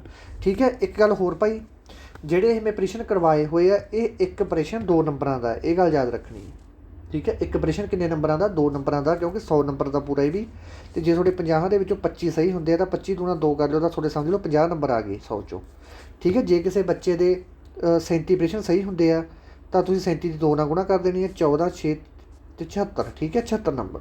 ਅਤੇ ਜਿਹੜੇ ਬੱਚਿਆਂ ਦੇ ਇਹਦੇ ਵਿੱਚੋਂ, ਠੀਕ ਹੈ, ਇਹਦੇ ਵਿੱਚੋਂ ਕਿਸੇ ਬੱਚੇ ਦੇ 35+ ਨੰਬਰ ਆਏ ਹੈ ਟੈਸਟ ਦੇ ਵਿੱਚੋਂ, ਠੀਕ ਹੈ, ਉਹ ਬੱਚਿਆਂ ਦੀ ਪੜ੍ਹਾਈ ਬਿਲਕੁਲ ਪਰਫੈਕਟ ਚੱਲ ਰਹੀ ਹੈ। ਠੀਕ ਹੈ, ਕੋਈ ਚੱਕਰ ਵਾਲੀ ਗੱਲ ਨਹੀਂ, ਲੱਗੇ ਰਹੋ। ਠੀਕ ਹੈ, ਉਹਨਾਂ ਦੀ ਪੜ੍ਹਾਈ 'ਚ ਕੋਈ ਚੱਕਰ ਵਾਲੀ ਗੱਲ ਨਹੀਂ। ਜਿਨ੍ਹਾਂ ਬੱਚਿਆਂ ਦੇ 35 ਤੋਂ ਘੱਟ ਆ ਨੰਬਰ, ਉਹਨਾਂ ਵਾਸਤੇ ਭਾਈ ਥੋੜ੍ਹਾ ਜਿਹਾ ਚਿੰਤਾ ਦਾ ਵਿਸ਼ਾ ਹੈਗਾ ਗਾ। ਥੋੜ੍ਹੀ ਜਿਹੀ ਪ੍ਰੈਕਟਿਸ ਹੋਰ ਕਰੋ, ਕਿਉਂਕਿ ਦੇਖੋ ਮੈਂ ਤੁਹਾਨੂੰ ਇਹਦੇ ਝੂਠੇ ਦਲਾਸੇ ਦੇਈ ਜਾਵਾਂ ਕਿ ਭਾਈ 20 ਨੰਬਰਾਂ ਵਾਲਾ ਵੀ ਲੱਗ ਜੂਗਾ, 15 ਨੰਬਰਾਂ ਵਾਲੇ ਵੀ ਲੱਗ ਜੂਗਾ। ਠੀਕ ਹੈ, ਤਾਂ ਉਹ ਭਾਈ ਲੱਗਣਾ ਮੁਸ਼ਕਿਲ ਆ ਉਹਨਾਂ ਦਾ। ਸੱਚੀ ਗੱਲ ਕਹਿਣ ਦੇ ਵਿੱਚ ਕੋਈ ਹਰਜ ਨਹੀਂ ਹੁੰਦਾ। ਇੱਕ ਵਾਰੀ ਬੰਦੇ ਨੂੰ ਸੱਚੀ ਗੱਲ ਦਾ ਦੁੱਖ ਲੱਗਦਾ ਗਾ, ਪਰ ਬਾਅਦ ਵਿੱਚ 100 ਝੂਠ ਬੋਲਣ ਨਾਲ ਨਾ ਇੱਕ ਸੱਚੀ ਗੱਲ ਕਹੀ ਚੰਗੀ ਹੁੰਦੀ ਹੈ। ਠੀਕ ਹੈ, ਅਤੇ ਬਾਕੀ ਇਹਦੇ ਵਿੱਚ ਮੈਂ ਕਹਿੰਦੀ ਸੀ ਇੰਟੈਲੀਜੈਂਸ ਦੀ ਜਿਹੜਾ ਪੇਪਰ ਹੋਏਗਾ ਉਹਦੀ ਸਾਡੀ ਮੈਰਿਟ ਬਣਾ ਦਿਓ, ਕਿ ਮਤਲਬ ਕਿੰਨੀ ਉਹਦੀ ਮੈਰਿਟ ਜਾਊਗੀ। ਮੈਰਿਟ ਪੁੱਤਰੋਂ ਬਣਾ ਦਿੰਦਾ ਮੈਂ ਨਾ, ਐਂ ਨਹੀਂ ਮੈਰਿਟ ਬਣਾਉਂਦਾ ਹੁੰਦਾ ਸੀ ਬਸ ਉਹੀ ਅੰਕੜੇ। ਮੈਂ ਸਾਰਾ ਕੁਛ ਆਸੇ ਪਾਸੇ ਡਾਟਾ ਇਕੱਠਾ ਕਰਕੇ 100 ਬੱਚੇ ਦਾ ਘੱਟੋ ਘੱਟ, ਉਸ ਤੋਂ ਬਾਅਦ ਮੈਂ ਤੁਹਾਨੂੰ ਦੱਸੂੰਗਾ ਕਿ ਕਿੰਨਾ ਪੇਪਰ ਦਾ ਮੈਰਿਟ ਜਾਊਗੀ। ਠੀਕ ਹੈ, ਉਹਦੀ ਵੀਡੀਓ ਵੀ ਤੁਹਾਨੂੰ ਮੈਂ ਪ੍ਰੋਵਾਈਡ ਕਰਵਾ ਦੂੰਗਾ, ਕੋਈ ਚੱਕਰ ਵਾਲੀ ਗੱਲ ਨਹੀਂ। ਅਤੇ ਸਾਰੇ ਬੱਚਿਆਂ ਦੇ ਟੈਸਟ ਧਿਆਨ ਨਾਲ ਲਾਉਣਾ ਗਾ। ਠੀਕ ਹੈ, ਜਿਹੜੇ ਬੱਚਿਆਂ ਦੇ 35+ ਨੰਬਰ ਆ ਉਹੀ ਥੋੜ੍ਹੀ ਜਿਹੀ ਜੋਬ ਦੇ ਨੇੜੇ ਆ, ਅਤੇ ਜਿਹੜੇ ਵੀ 35 ਤੋਂ ਥੱਲੇ ਹੈਗੇ ਥੋੜ੍ਹਾ ਜਿਹਾ ਚਿੰਤਾ ਦਾ ਵਿਸ਼ਾ ਹੈਗਾ। ਮਿਹਨਤ ਕਰੋ, ਟਾਈਮ ਹੈਗਾ, ਕੋਈ ਚੱਕਰ ਗੱਲ ਨਹੀਂ ਆ। 5-7 ਦਿਨ ਬਹੁਤ ਹੁੰਦੇ ਆ। ਠੀਕ ਹੈ, ਇਹ ਤਾਂ ਉਹੀ ਲੱਗਦਾ ਹੁੰਦਾ ਕਿ ਆਪਾਂ ਨੂੰ ਕੁਛ ਆਉਂਦਾ ਨਹੀਂ, ਪੇਪਰ ਨੇੜੇ ਆ ਗਿਆ, ਐਂ ਹੋ ਗਿਆ ਜੀ, ਐਂ ਹੋ ਗਿਆ। ਜਦੋਂ ਆਪਾਂ ਪੇਪਰ 'ਚ ਇੱਕ ਵਾਰੀ ਬਹਿ ਗਏ ਨਾ, ਉਹ ਤਾਂ ਐਂ ਲੱਗਦਾ ਹੁੰਦਾ ਕਿ ਯਾਰ ਆਹ ਵੀ ਆਉਂਦਾ ਹੋਏ, ਆਹ ਵੀ ਆਉਂਦਾ, ਆਹ ਵੀ ਕਰਿਆ ਹੋਇਆ, ਆਹ ਵੀ ਐਂ ਕਰਿਆ ਹੋਇਆ। ਠੀਕ ਹੈ, ਉਹ ਸਾਰਾ ਕੁਛ ਹੀ ਲੱਗਦਾ ਹੁੰਦਾ। ਪਹਿਲੇ ਹੀ ਬੱਚੇ ਨੂੰ ਇਹ ਹੁੰਦਾ, ਹੁਣ ਜਿਹੜੇ ਬਟਨ ਦਾ ਪੇਪਰ ਦੇ ਕੇ ਆਏ ਬੱਚੇ, ਮੈਨੂੰ ਵੀ ਯਕੀਨ ਨਹੀਂ ਹੈਗਾ ਸੀ ਕਿ ਪੇਪਰ ਮੇਰੇ ਕਰਵਾਏ ਹੋਏ। ਮੈਨੂੰ ਇਹ ਸੀ ਕਿ ਮੈਂ 120 ਨੰਬਰਾਂ ਦੇ ਪੇਪਰ ਆਉਣਗੇ, 120 ਚੋਂ ਕਰਵਾਏ ਹੋਏ, ਚਲੋ ਮੇਰੇ 40-50 ਆ ਜਾਣਗੇ ਕਰਵਾਏ ਹੋਏ। ਮੈਨੂੰ ਇਹ ਲੱਗਦਾ ਸੀ, ਕਿਉਂਕਿ ਆਪਾਂ ਨੂੰ ਕੀ ਪਤਾ ਹੁੰਦਾ ਕਿਸੇ ਬੰਦੇ ਦੀ ਸੋਚ ਕਿੱਥੇ ਆ। ਪਰ ਆਪਣੇ ਕਰਵਾਏ ਹੋਏ 80 ਤੋਂ 90 ਪ੍ਰਸ਼ਨ ਆਏ ਆ, ਤਾਂ ਉਹਦੇ ਨਾਲ ਮੇਰਾ ਕੌਨਫੀਡੈਂਸ ਹੋਰ ਵੀ ਹਾਈ ਹੋ ਗਿਆ। ਮੈਂ ਕਿਸੇ ਇੰਸਟੀਟਿਊਟ ਦਾ ਨਾਲ ਹੀ ਲੈਂਦਾ, ਬਹੁਤ ਬੱਚਿਆਂ ਨੇ ਮੈਸੇਜ ਕੀਤੇ ਜੀ ਅਸੀਂ 10 ਸਾਲਾਂ ਤੋਂ, ਉਹ 2 ਸਾਲਾਂ ਤੋਂ ਤਿਆਰੀ ਕਰੀ, ਸਾਲ ਤੋਂ ਤਿਆਰੀ ਕਰੀ ਸੀ, ਪਰ ਆਇਆ ਨਹੀਂ। ਠੀਕ ਹੈ, ਤੁਹਾਡੇ ਅਸੀਂ 15 ਦਿਨ ਤਿਆਰੀ ਕਰਨ ਲੱਗੇ, ਸਾਨੂੰ ਮਿਲ ਗਿਆ ਇਹਦੇ 'ਚੋਂ। ਠੀਕ ਹੈ, ਜਦੋਂ ਵੀ ਆਪਾਂ ਕੋਈ ਕੰਮ ਸਿੱਧੀ ਨੀਤ ਨਾਲ ਸ਼ੁਰੂ ਕਰਦੇ ਹਾਂ ਨਾ, ਬਿਨਾਂ ਲਾਲਚ ਤੋਂ, ਤਾਂ ਰੱਬ ਵੀ ਉਹਦਾ ਹਿੱਸਾ, ਰੱਬ ਵੀ ਬਰਕਤ ਪਾਉਂਦਾ ਉਹ ਕੰਮ ਦੇ ਵਿੱਚ। ਠੀਕ ਹੈ, ਮੈਂ ਹੁਣ ਸ਼ੁਰੂ ਕੀਤਾ ਸੀ, ਮੈਂ ਚੰਗੀ ਨੀਤ ਲੈ ਕੇ ਕੰਮ ਸ਼ੁਰੂ ਕਰਿਆ ਸੀ ਕਿ ਭਾਈ ਆਪਾਂ ਕਿਸੇ ਬੱਚੇ ਦਾ ਮਤਲਬ ਪੈਸਾ ਨਹੀਂ ਲੈਣਾ, ਜਿੰਨੀ ਸੇਵਾ ਹੋ ਸਕਦੀ ਆਪਾਂ ਸੇਵਾ ਕਰਾਂਗੇ। ਠੀਕ ਹੈ, ਪਰ ਰੱਬ ਨੇ ਵੀ ਸਹੀ ਕਰਿਆ ਆਪਣੇ ਨਾਲ। ਠੀਕ ਹੈ, 78-79 ਸਬਸਕ੍ਰਾਈਬ ਕਰਤੇ, 5-5 ਸਾਲ 6-6 ਸਾਲ ਪਹਿਲਾਂ ਦੇ ਵੀ ਚੈਨਲ ਆ ਜਿਹਨੂੰ ਉਹਨਾਂ ਦੀ ਵੀ ਇੰਨੀ ਨਹੀਂ ਹੋਈ, ਤੁਸੀਂ ਜਿਹੜਾ 3-4 ਮਹੀਨੇ ਜਿੰਨਾ ਪਿਆਰ ਦਿੱਤਾ, ਠੀਕ ਹੈ। ਤਾਂ ਬਈ ਮੇਰਾ ਵੀ ਹੱਕ ਹੈ ਕਿ ਤੁਹਾਨੂੰ ਧੋਖਾ ਨਾ ਦੇਵਾਂ, ਠੀਕ ਹੈ। ਤੁਹਾਡੇ ਬਰਾਬਰ ਚੱਲਣਾ, ਤੁਹਾਡੀ ਹਰੇਕ ਚੀਜ਼ ਦੇ ਵਿੱਚ ਹੈਲਪ ਕਰਾਂ ਜਿੰਨੀ ਮੇਰੇ ਤੋਂ ਹੋ ਸਕਦੀ ਹੈ, ਠੀਕ ਹੈ। ਤਾਂ ਆਪਾਂ ਇੱਕ ਫੈਮਿਲੀ ਵਾਂਗੂ ਰਹਿੰਦੇ ਹਾਂ ਸਾਰੇ, ਇਹ ਤੁਹਾਨੂੰ ਵੀ ਪਤਾ ਹੈ, ਠੀਕ ਹੈ। ਮੈਂ ਕਦੇ ਨਹੀਂ ਤੁਹਾਨੂੰ ਦੱਸਦਾ, ਮੈਨੂੰ 1-2 ਬੱਚੇ ਦੇ ਕਮੈਂਟ ਆਏ, ਕਹਿੰਦੇ ਤੁਸੀਂ ਇਹਦਾ ਸਟੈਂਡਰਡ ਬਣਾਓ, ਥੋੜ੍ਹਾ ਸਟੈਂਡਰਡ ਟੀਚਰ ਵਾਲਾ ਸਟੈਂਡਰਡ ਨਹੀਂ ਹੈਗਾ ਤੁਹਾਡਾ। ਮੈਨੂੰ ਕਹਿੰਦੇ ਦੇਖੋ ਭਾਈ, ਮੈਂ ਟੀਚਰ ਵਾਲਾ ਸਟੈਂਡਰਡ ਬਣਾਉਣਾ ਵੀ ਹੈ ਨਹੀਂ, ਠੀਕ ਹੈ। ਨਾ ਤਾਂ ਮੇਰੀ ਕੋਈ ਬੀਐਡ ਕੀਤੀ ਕਿ ਮੈਂ ਟੀਚਰ ਦਾ ਸਟੈਂਡਰਡ ਬਣਾਵਾਂ, ਠੀਕ ਹੈ। ਕਿ ਮੈਂ ਤਾਂ ਬਸ ਸਿਰਫ ਇੱਕ, ਜਿਵੇਂ ਆਪਾਂ ਯਾਰਾਂ ਦੋਸਤਾਂ ਤੋਂ ਪੜ੍ਹਦੇ ਹਾਂ, ਭੈਣ ਭਰਾਵਾਂ ਕੋਲ ਪੜ੍ਹਦੇ ਹਾਂ, ਮੈਂ ਤਾਂ ਉਵੇਂ ਜਿਵੇਂ ਪੜ੍ਹਾਉਣਾ ਤੁਹਾਨੂੰ ਸਮਝ ਵੀ ਆਉ। ਜਿੱਦਾਂ ਮੈਂ ਟੀਚਰ ਬਣ ਕੇ ਪੜ੍ਹਾਉਣ ਲੱਗਾ ਉਦੋਂ ਤੁਹਾਨੂੰ ਸਮਝ ਵੀ ਨਹੀਂ ਆਉਣੀ ਮੈਥੋਂ, ਠੀਕ ਹੈ। ਤੁਹਾਡੇ ਵਰਗੀ ਹਾਂ ਮੈਂ। ਅਤੇ ਸਟੈਂਡਰਡ ਸਟੂਡੈਂਟ ਤਾਂ ਇਹ ਗੱਲਾਂ ਹੁੰਦੀਆਂ, ਕਹਿੰਦੀਆਂ ਸਟੈਂਡਰਡ ਤਾਂ ਕੀ ਹੈ। ਹੁਣ ਮੈਂ ਮਾੜਾ ਜਿਹਾ ਪਾਰਟੀ 'ਚ ਬੋਲ ਪਕਾਂਗਾ, ਐਂਡ ਐਕਟਡ ਮਨੀ, ਠੀਕ ਹੈ। ਮੈਂ ਬੋਲੀ ਜਾਵਾਂ ਆਪਦੇ ਆਪ 'ਚ ਕਿ ਮੈਨੂੰ ਬਾਹਲੀ ਅੰਗਰੇਜ਼ੀ ਆਉਂਦੀ ਆ, ਜਾਂ ਕੋਈ ਹੋਰ ਗੱਲਾਂ ਕਰੀ ਜਾਵਾਂ, ਤਾਂ ਉਹ ਗੱਲਾਂ ਦੀ ਕੋਈ ਤੁੱਕ ਵਾਲੀ ਗੱਲ ਨਹੀਂ ਹੁੰਦੀ, ਸਮਝੋ ਨਾ ਗੱਲ। ਅਤੇ ਟੈਸਟ ਕੰਪਲੀਟ ਹੋ ਚੁੱਕਿਆ, ਜਿਹੜੇ ਜਾਣਾ ਚਾਹੁੰਦੇ ਜਾ ਸਕਦੇ ਟੈਸਟ ਛੱਡ ਕੇ, ਠੀਕ ਹੈ। ਇਹ ਗੱਲਾਂ ਮੈਂ ਉਹਨਾਂ ਨਾਲ ਕਰ ਰਿਹਾ ਹੈਗਾ ਜਿਹੜੇ ਮੈਨੂੰ ਗੱਲਾਂ ਸੁਣਦੇ ਆਪਣੇ ਚਾਹਵਾਨ ਨੇ, ਠੀਕ ਹੈ। ਉਹਨਾਂ ਵਾਸਤੇ ਇਹ ਗੱਲਾਂ ਮੇਰੀਆਂ, ਠੀਕ ਹੈ। ਤਾਂ ਮੇਰਾ ਸਟੈਂਡਰਡ ਭਾਈ ਇਹੀ ਰਹੂਗਾ, ਠੀਕ ਹੈ। ਨਾ ਤਾਂ ਮੈਨੂੰ ਕੋਈ ਬੜੀ ਫੁਕਰੀ ਵਾਲੀ ਗੱਲ ਆਉਂਦੀ ਹੈ, ਮੈਂ ਤਾਂ ਜਿਵੇਂ ਹੈਗਾ ਗਾ ਮੈਂ ਤਾਂ ਉਵੇਂ ਆਪਦੇ ਆਪ ਨੂੰ ਪ੍ਰੂਵ ਕਰਦਾ, ਚਾਹੇ ਪਿੰਡਾਂ ਵਾਲੇ ਆ ਚਾਹੇ ਜਿਵੇਂ ਮਰਜ਼ੀ ਆ। ਜਿਵੇਂ ਮੇਰਾ ਬੋਲਣ ਦਾ ਤਰੀਕਾ ਗਾ, ਠੀਕ ਹੈ, ਮੇਰਾ ਜਮਾਂ ਦੇਸੀ ਤਰੀਕਾ, ਮੈਂ ਉਵੇਂ ਬੋਲਦਾ। ਮੈਂ ਆਪਦੇ ਆਪ ਦੇ ਵਿੱਚ ਬਦਲਾਵ ਲਿਆ ਵੀ ਨਹੀਂ ਸਕਦਾ, ਨਾ ਹੀ ਮੇਰੇ 'ਚ ਬਦਲਾਵ ਕਦੇ ਆਵੇ ਹੁਣ, ਠੀਕ ਹੈ। ਜੇ ਇਹੀ ਬਦਲਾਵ ਆਉਣਾ ਹੁੰਦਾ ਇਹ ਆ ਜਾਂਦਾ, ਕਿਉਂਕਿ ਅਸੀਂ ਜਦੋਂ ਸਕੂਲ 'ਚ ਪੜ੍ਹੇ ਹੋਏ ਹਾਂ ਸਰਕਾਰੀ, ਤੁਹਾਨੂੰ ਦੱਸਿਆ ਜਿਵੇਂ ਮੈਂ, ਠੀਕ ਹੈ। ਅਤੇ ਸਾਡਾ ਆਪਣਾ ਉਹੀ ਹਿਸਾਬ ਕਿਤਾਬ ਹੁੰਦਾ ਗਾ, ਤਾਂ ਕਰਕੇ ਆਪਾਂ ਉਹੋ ਜਿਹੇ ਲੋਕਾਂ 'ਚ ਰਹਿੰਦੇ ਹੋਏ ਹਾਂ। ਹੁਣ ਮੰਨ ਲਓ ਸਕੂਲਾਂ ਦੇ ਵਿੱਚ ਪੜ੍ਹਦੇ ਹੁੰਦੇ ਸੀ, ਉੱਥੇ ਮੁਰਗਾ ਬਣਾ ਲਿਆ, ਕਿਤੇ ਕੁਛ ਕਰ ਲਿਆ, ਇਹ ਚੀਜ਼ਾਂ ਆਮ ਹੁੰਦੀਆਂ ਸੀ ਨੋਰਮਲ ਪੇਪਰ ਦੇ ਵਿੱਚ। ਸਾਡੇ ਝੋਟੇ ਵਰਗੇ ਮਾਸਟਰ ਹੁੰਦੇ ਸੀ, ਤੁਹਾਨੂੰ ਦੱਸਿਆ ਸੀ ਮੈਂ ਤੁਹਾਡੇ ਸਾਰ, ਸਾਡੇ ਇਹੋ ਜਿਹੇ ਹੁੰਦੇ ਸਾਰੇ ਘੈਂਟ ਬੰਦੇ ਸੀ ਸਾਰੇ ਫੁੱਲ, ਠੀਕ ਹੈ। ਤਾਂ ਕਰਕੇ ਮੇਰਾ ਸਟੈਂਡਰਡ ਭਾਈ ਉਹੀ ਹੈਗਾ, ਮੈਂ ਟੀਚਰ ਦੀ ਤਰ੍ਹਾਂ ਨਾ ਤਾਂ ਕਦੇ ਬਿਹੇਵ ਅੱਜ ਕਰਾਂ ਨਾ ਕਰਾਂ ਕੱਲ੍ਹ ਨੂੰ, ਸਿਰਫ ਇੱਕ ਤਰੀਕਾ ਪੜ੍ਹਾਉਣ ਦਾ ਤੁਹਾਨੂੰ ਸਮਝ ਆ ਜਾਂਦੀ, ਮੈਂ ਪੜ੍ਹਾ ਦਿੰਦਾ ਬਸ। ਆਹ 2 ਚੀਜ਼ਾਂ ਹੈਗੀਆਂ, ਹੋਰ ਕੋਈ ਵੀ ਚੀਜ਼ ਐਟੀਟਿਊਡ ਵਾਲੀ ਗੱਲ ਨਾ ਤਾਂ ਆਪਣੇ ਚੱਜ ਲੈ ਕੇ ਆਈਏ, ਨਾ ਤਾਂ ਕਦੇ ਕੱਲ੍ਹ ਨੂੰ ਆਵੇ, ਨਾ ਹੀ ਆਪਾਂ ਕਦੇ ਐਟੀਟਿਊਡ ਵਾਲੀ ਗੱਲ ਆਪਦੇ 'ਚ ਲੈ ਕੇ ਆਉਣੀ ਹੈ। ਹੰਕਾਰ, ਅੱਤ ਅਤੇ ਅੰਤ, ਇਹ ਦੋਨਾਂ ਚੀਜ਼ਾਂ ਦੇ ਵਿੱਚ ਨਾ, ਅੰਤ ਅਤੇ ਅੱਤ ਦੋਨੇ ਚੀਜ਼ਾਂ ਦੇ ਵਿੱਚ ਇਕੱਲਾ ਬਿੰਦੀ ਦੀ ਟਿੱਪੀ ਦੇ ਫਰਕ ਹੈਗਾ। ਰੱਬ ਇਹ ਨਹੀਂ ਪਤਾ ਕਿਹੜੇ ਵੇਲੇ ਟਿੱਪੀ ਚੱਕ ਕੇ ਉੱਥੇ ਅੱਧ ਖਿਲਾ ਦੇ, ਠੀਕ ਹੈ। ਅਤੇ ਕਿਹੜੀ ਚੀਜ਼ 'ਤੇ ਅੱਧ ਚੱਕ ਕੇ ਟਿੱਪੀ ਲਾ ਦੇ, ਠੀਕ ਹੈ। ਤਾਂ ਕਰਕੇ ਇਹ ਚੀਜ਼ਾਂ ਸੋਚ ਕੇ ਚੱਲਣਾ ਪੈਂਦਾ, ਨਾ ਤਾਂ ਅੱਜ ਐਟੀਟਿਊਡ ਆਵੇ, ਨਾ ਕੱਲ੍ਹ ਨੂੰ ਆਵੇ, ਨਾ ਕਦੇ ਆਊਗਾ, ਠੀਕ ਹੈ। ਕਿਉਂਕਿ ਛੋਟੀਆਂ ਗੱਲਾਂ ਹੁੰਦੀਆਂ ਐਟੀਟਿਊਡ ਲਿਆਉਣਾ। ਤੁਸੀਂ ਮੇਰੇ ਆਪਦੇ ਫੈਮਿਲੀ ਵਾਲਾ ਸੰਬੰਧ ਤੁਹਾਡੇ ਨਾਲ ਮੇਰਾ ਹੈ ਨਾ, ਤੁਹਾਨੂੰ ਮੈਂ ਐਟੀਟਿਊਡ ਦਿਖਾਈ ਜਾਵਾਂ ਇੱਥੇ, ਤਾਂ ਕੋਈ ਤੁੱਕ ਵਾਲੀ ਗੱਲ ਨਹੀਂ ਹੁੰਦੀ, ਠੀਕ ਹੈ। ਆਪਾਂ ਜਿਵੇਂ ਹੈਗੇ ਆਪਾਂ ਉਵੇਂ ਹੀ ਰਹਾਂਗੇ। ਅਤੇ ਮੈਂ ਤਾਂ ਇਹੀ ਕਹਿਣਾ ਕਿ ਸਾਰੇ ਬੱਚੇ ਜਿੰਨੇ ਵੀ ਆਪਣੇ ਕੋਲ ਸਟੱਡੀ ਕਰਦੇ ਸਾਰੇ ਨੌਕਰੀ ਲੱਗ ਜਾਣ। ਆਪਾਂ ਤਾਂ ਮੈਂ ਤਾਂ ਇਹੀ ਗੱਲ ਕਹਿਣਾ ਹੁੰਦਾ ਜਦੋਂ ਵੀ ਕਿਤੇ ਜਾਵਾਂਗੇ, ਵੀ ਮੇਰੇ ਜਿਹੜੇ ਸਟੂਡੈਂਟ ਆ ਮੇਰੇ ਸਾਰੇ ਨੌਕਰੀ 'ਚ ਲੱਗ ਜਾਣ, ਠੀਕ ਹੈ। ਆਪਾਂ ਬਸ ਇਹੀ ਚਾਹੁੰਦੇ, ਹੋਰ ਆਪਾਂ ਨੂੰ ਕੋਈ ਲਾਲਚ ਨਹੀਂ ਹੈਗਾ, ਨਾ ਜਾਂ ਮੈਂ ਥੋੜ੍ਹੀ ਤਨਖਾਹ ਲੈਣੀ ਹੈ, ਠੀਕ ਹੈ, ਨਾ ਹੀ ਤੁਹਾਡੇ ਤੋਂ ਮੈਂ ਫੀਸ ਲੈਣੀ ਹੈ। ਮੈਨੂੰ ਤਾਂ ਇਹ ਕਿ ਤੁਹਾਡਾ ਕਿਸੇ ਦਾ ਕੋਈ ਕੰਮ ਬਣ ਜਾਵੇ ਬਸ। ਜਦੋਂ ਵੀ ਮੈਂ ਕੋਈ ਵੀ ਸਬਜੈਕਟ ਸ਼ੁਰੂ ਕਰਾਂ, ਮੈਂ ਪਹਿਲਾਂ ਇਹੀ ਕਹਿਣਾ ਹੁੰਦਾ ਕਿ ਆਪਣੇ ਸਾਰੇ ਬੱਚੇ ਨੌਕਰੀ 'ਚ ਲੱਗ ਜਾਣ, ਹੋਰ ਆਪਾਂ ਕੁਛ ਨਹੀਂ ਮੰਗਦੇ ਕਿਸੇ ਤੋਂ ਵੀ, ਠੀਕ ਹੈ ਜੀ। ਅਤੇ ਧੰਨਵਾਦ ਮੇਰੇ ਦੋਸਤੋ, ਜਿਉਂਦੇ ਵੱਸਦੇ ਰਹੋ, ਇੰਨਾ ਪਿਆਰ ਦੇਣ ਵਾਸਤੇ। ਅਤੇ 80 ਕੇ ਆਪਣੀ ਜਲਦੀ ਜਲਦੀ ਪੂਰੇ ਕਰੋ, ਤੁਹਾਡੇ ਹੌਸਲੇ ਮੈਂ ਹੈਗਾ, ਠੀਕ ਹੈ। ਅਤੇ ਧੰਨਵਾਦ ਮੇਰੇ ਦੋਸਤੋ, ਟੈਸਟ ਪੇਪਰ ਲਾ ਲਿਓ, ਜਦੋਂ ਇਹਦੇ 40 ਕੇ ਹੋ ਗਏ ਤੁਹਾਨੂੰ ਨਾਲ ਦੀ ਨਾਲ ਹੀ ਪ੍ਰੋਵਾਈਡ ਕਰਵਾ ਦੂੰਗਾ ਕਰੰਟ ਇੱਕ ਲੈਕਚਰ ਹੋਰ, ਠੀਕ ਹੈ। ਅਤੇ ਕੱਲ੍ਹ ਨੂੰ ਸ਼ਾਮ ਨੂੰ ਮੈਂ ਤੁਹਾਨੂੰ 8-9 ਵਜੇ ਨਾ ਅਗਸਤ ਦੀ ਇੰਪੋਰਟੈਂਟ ਕਰੰਟ ਅਫੇਅਰਾਂ ਦੀ ਇੱਕ ਵੀਡੀਓ ਅਪਲੋਡ ਕਰੂੰਗਾ, ਅਤੇ ਉਹ ਦੇਖ ਲਿਓ ਸਾਰੇ, ਅਤੇ ਇੱਕ ਲਾਈਨ ਗ੍ਰਾਫ ਦੀ ਕੱਲ੍ਹ ਨੂੰ, ਠੀਕ ਹੈ। ਧੰਨਵਾਦ ਮੇਰੇ ਦੋਸਤੋ, ਜਿਉਂਦੇ ਵੱਸਦੇ ਰਹੋ।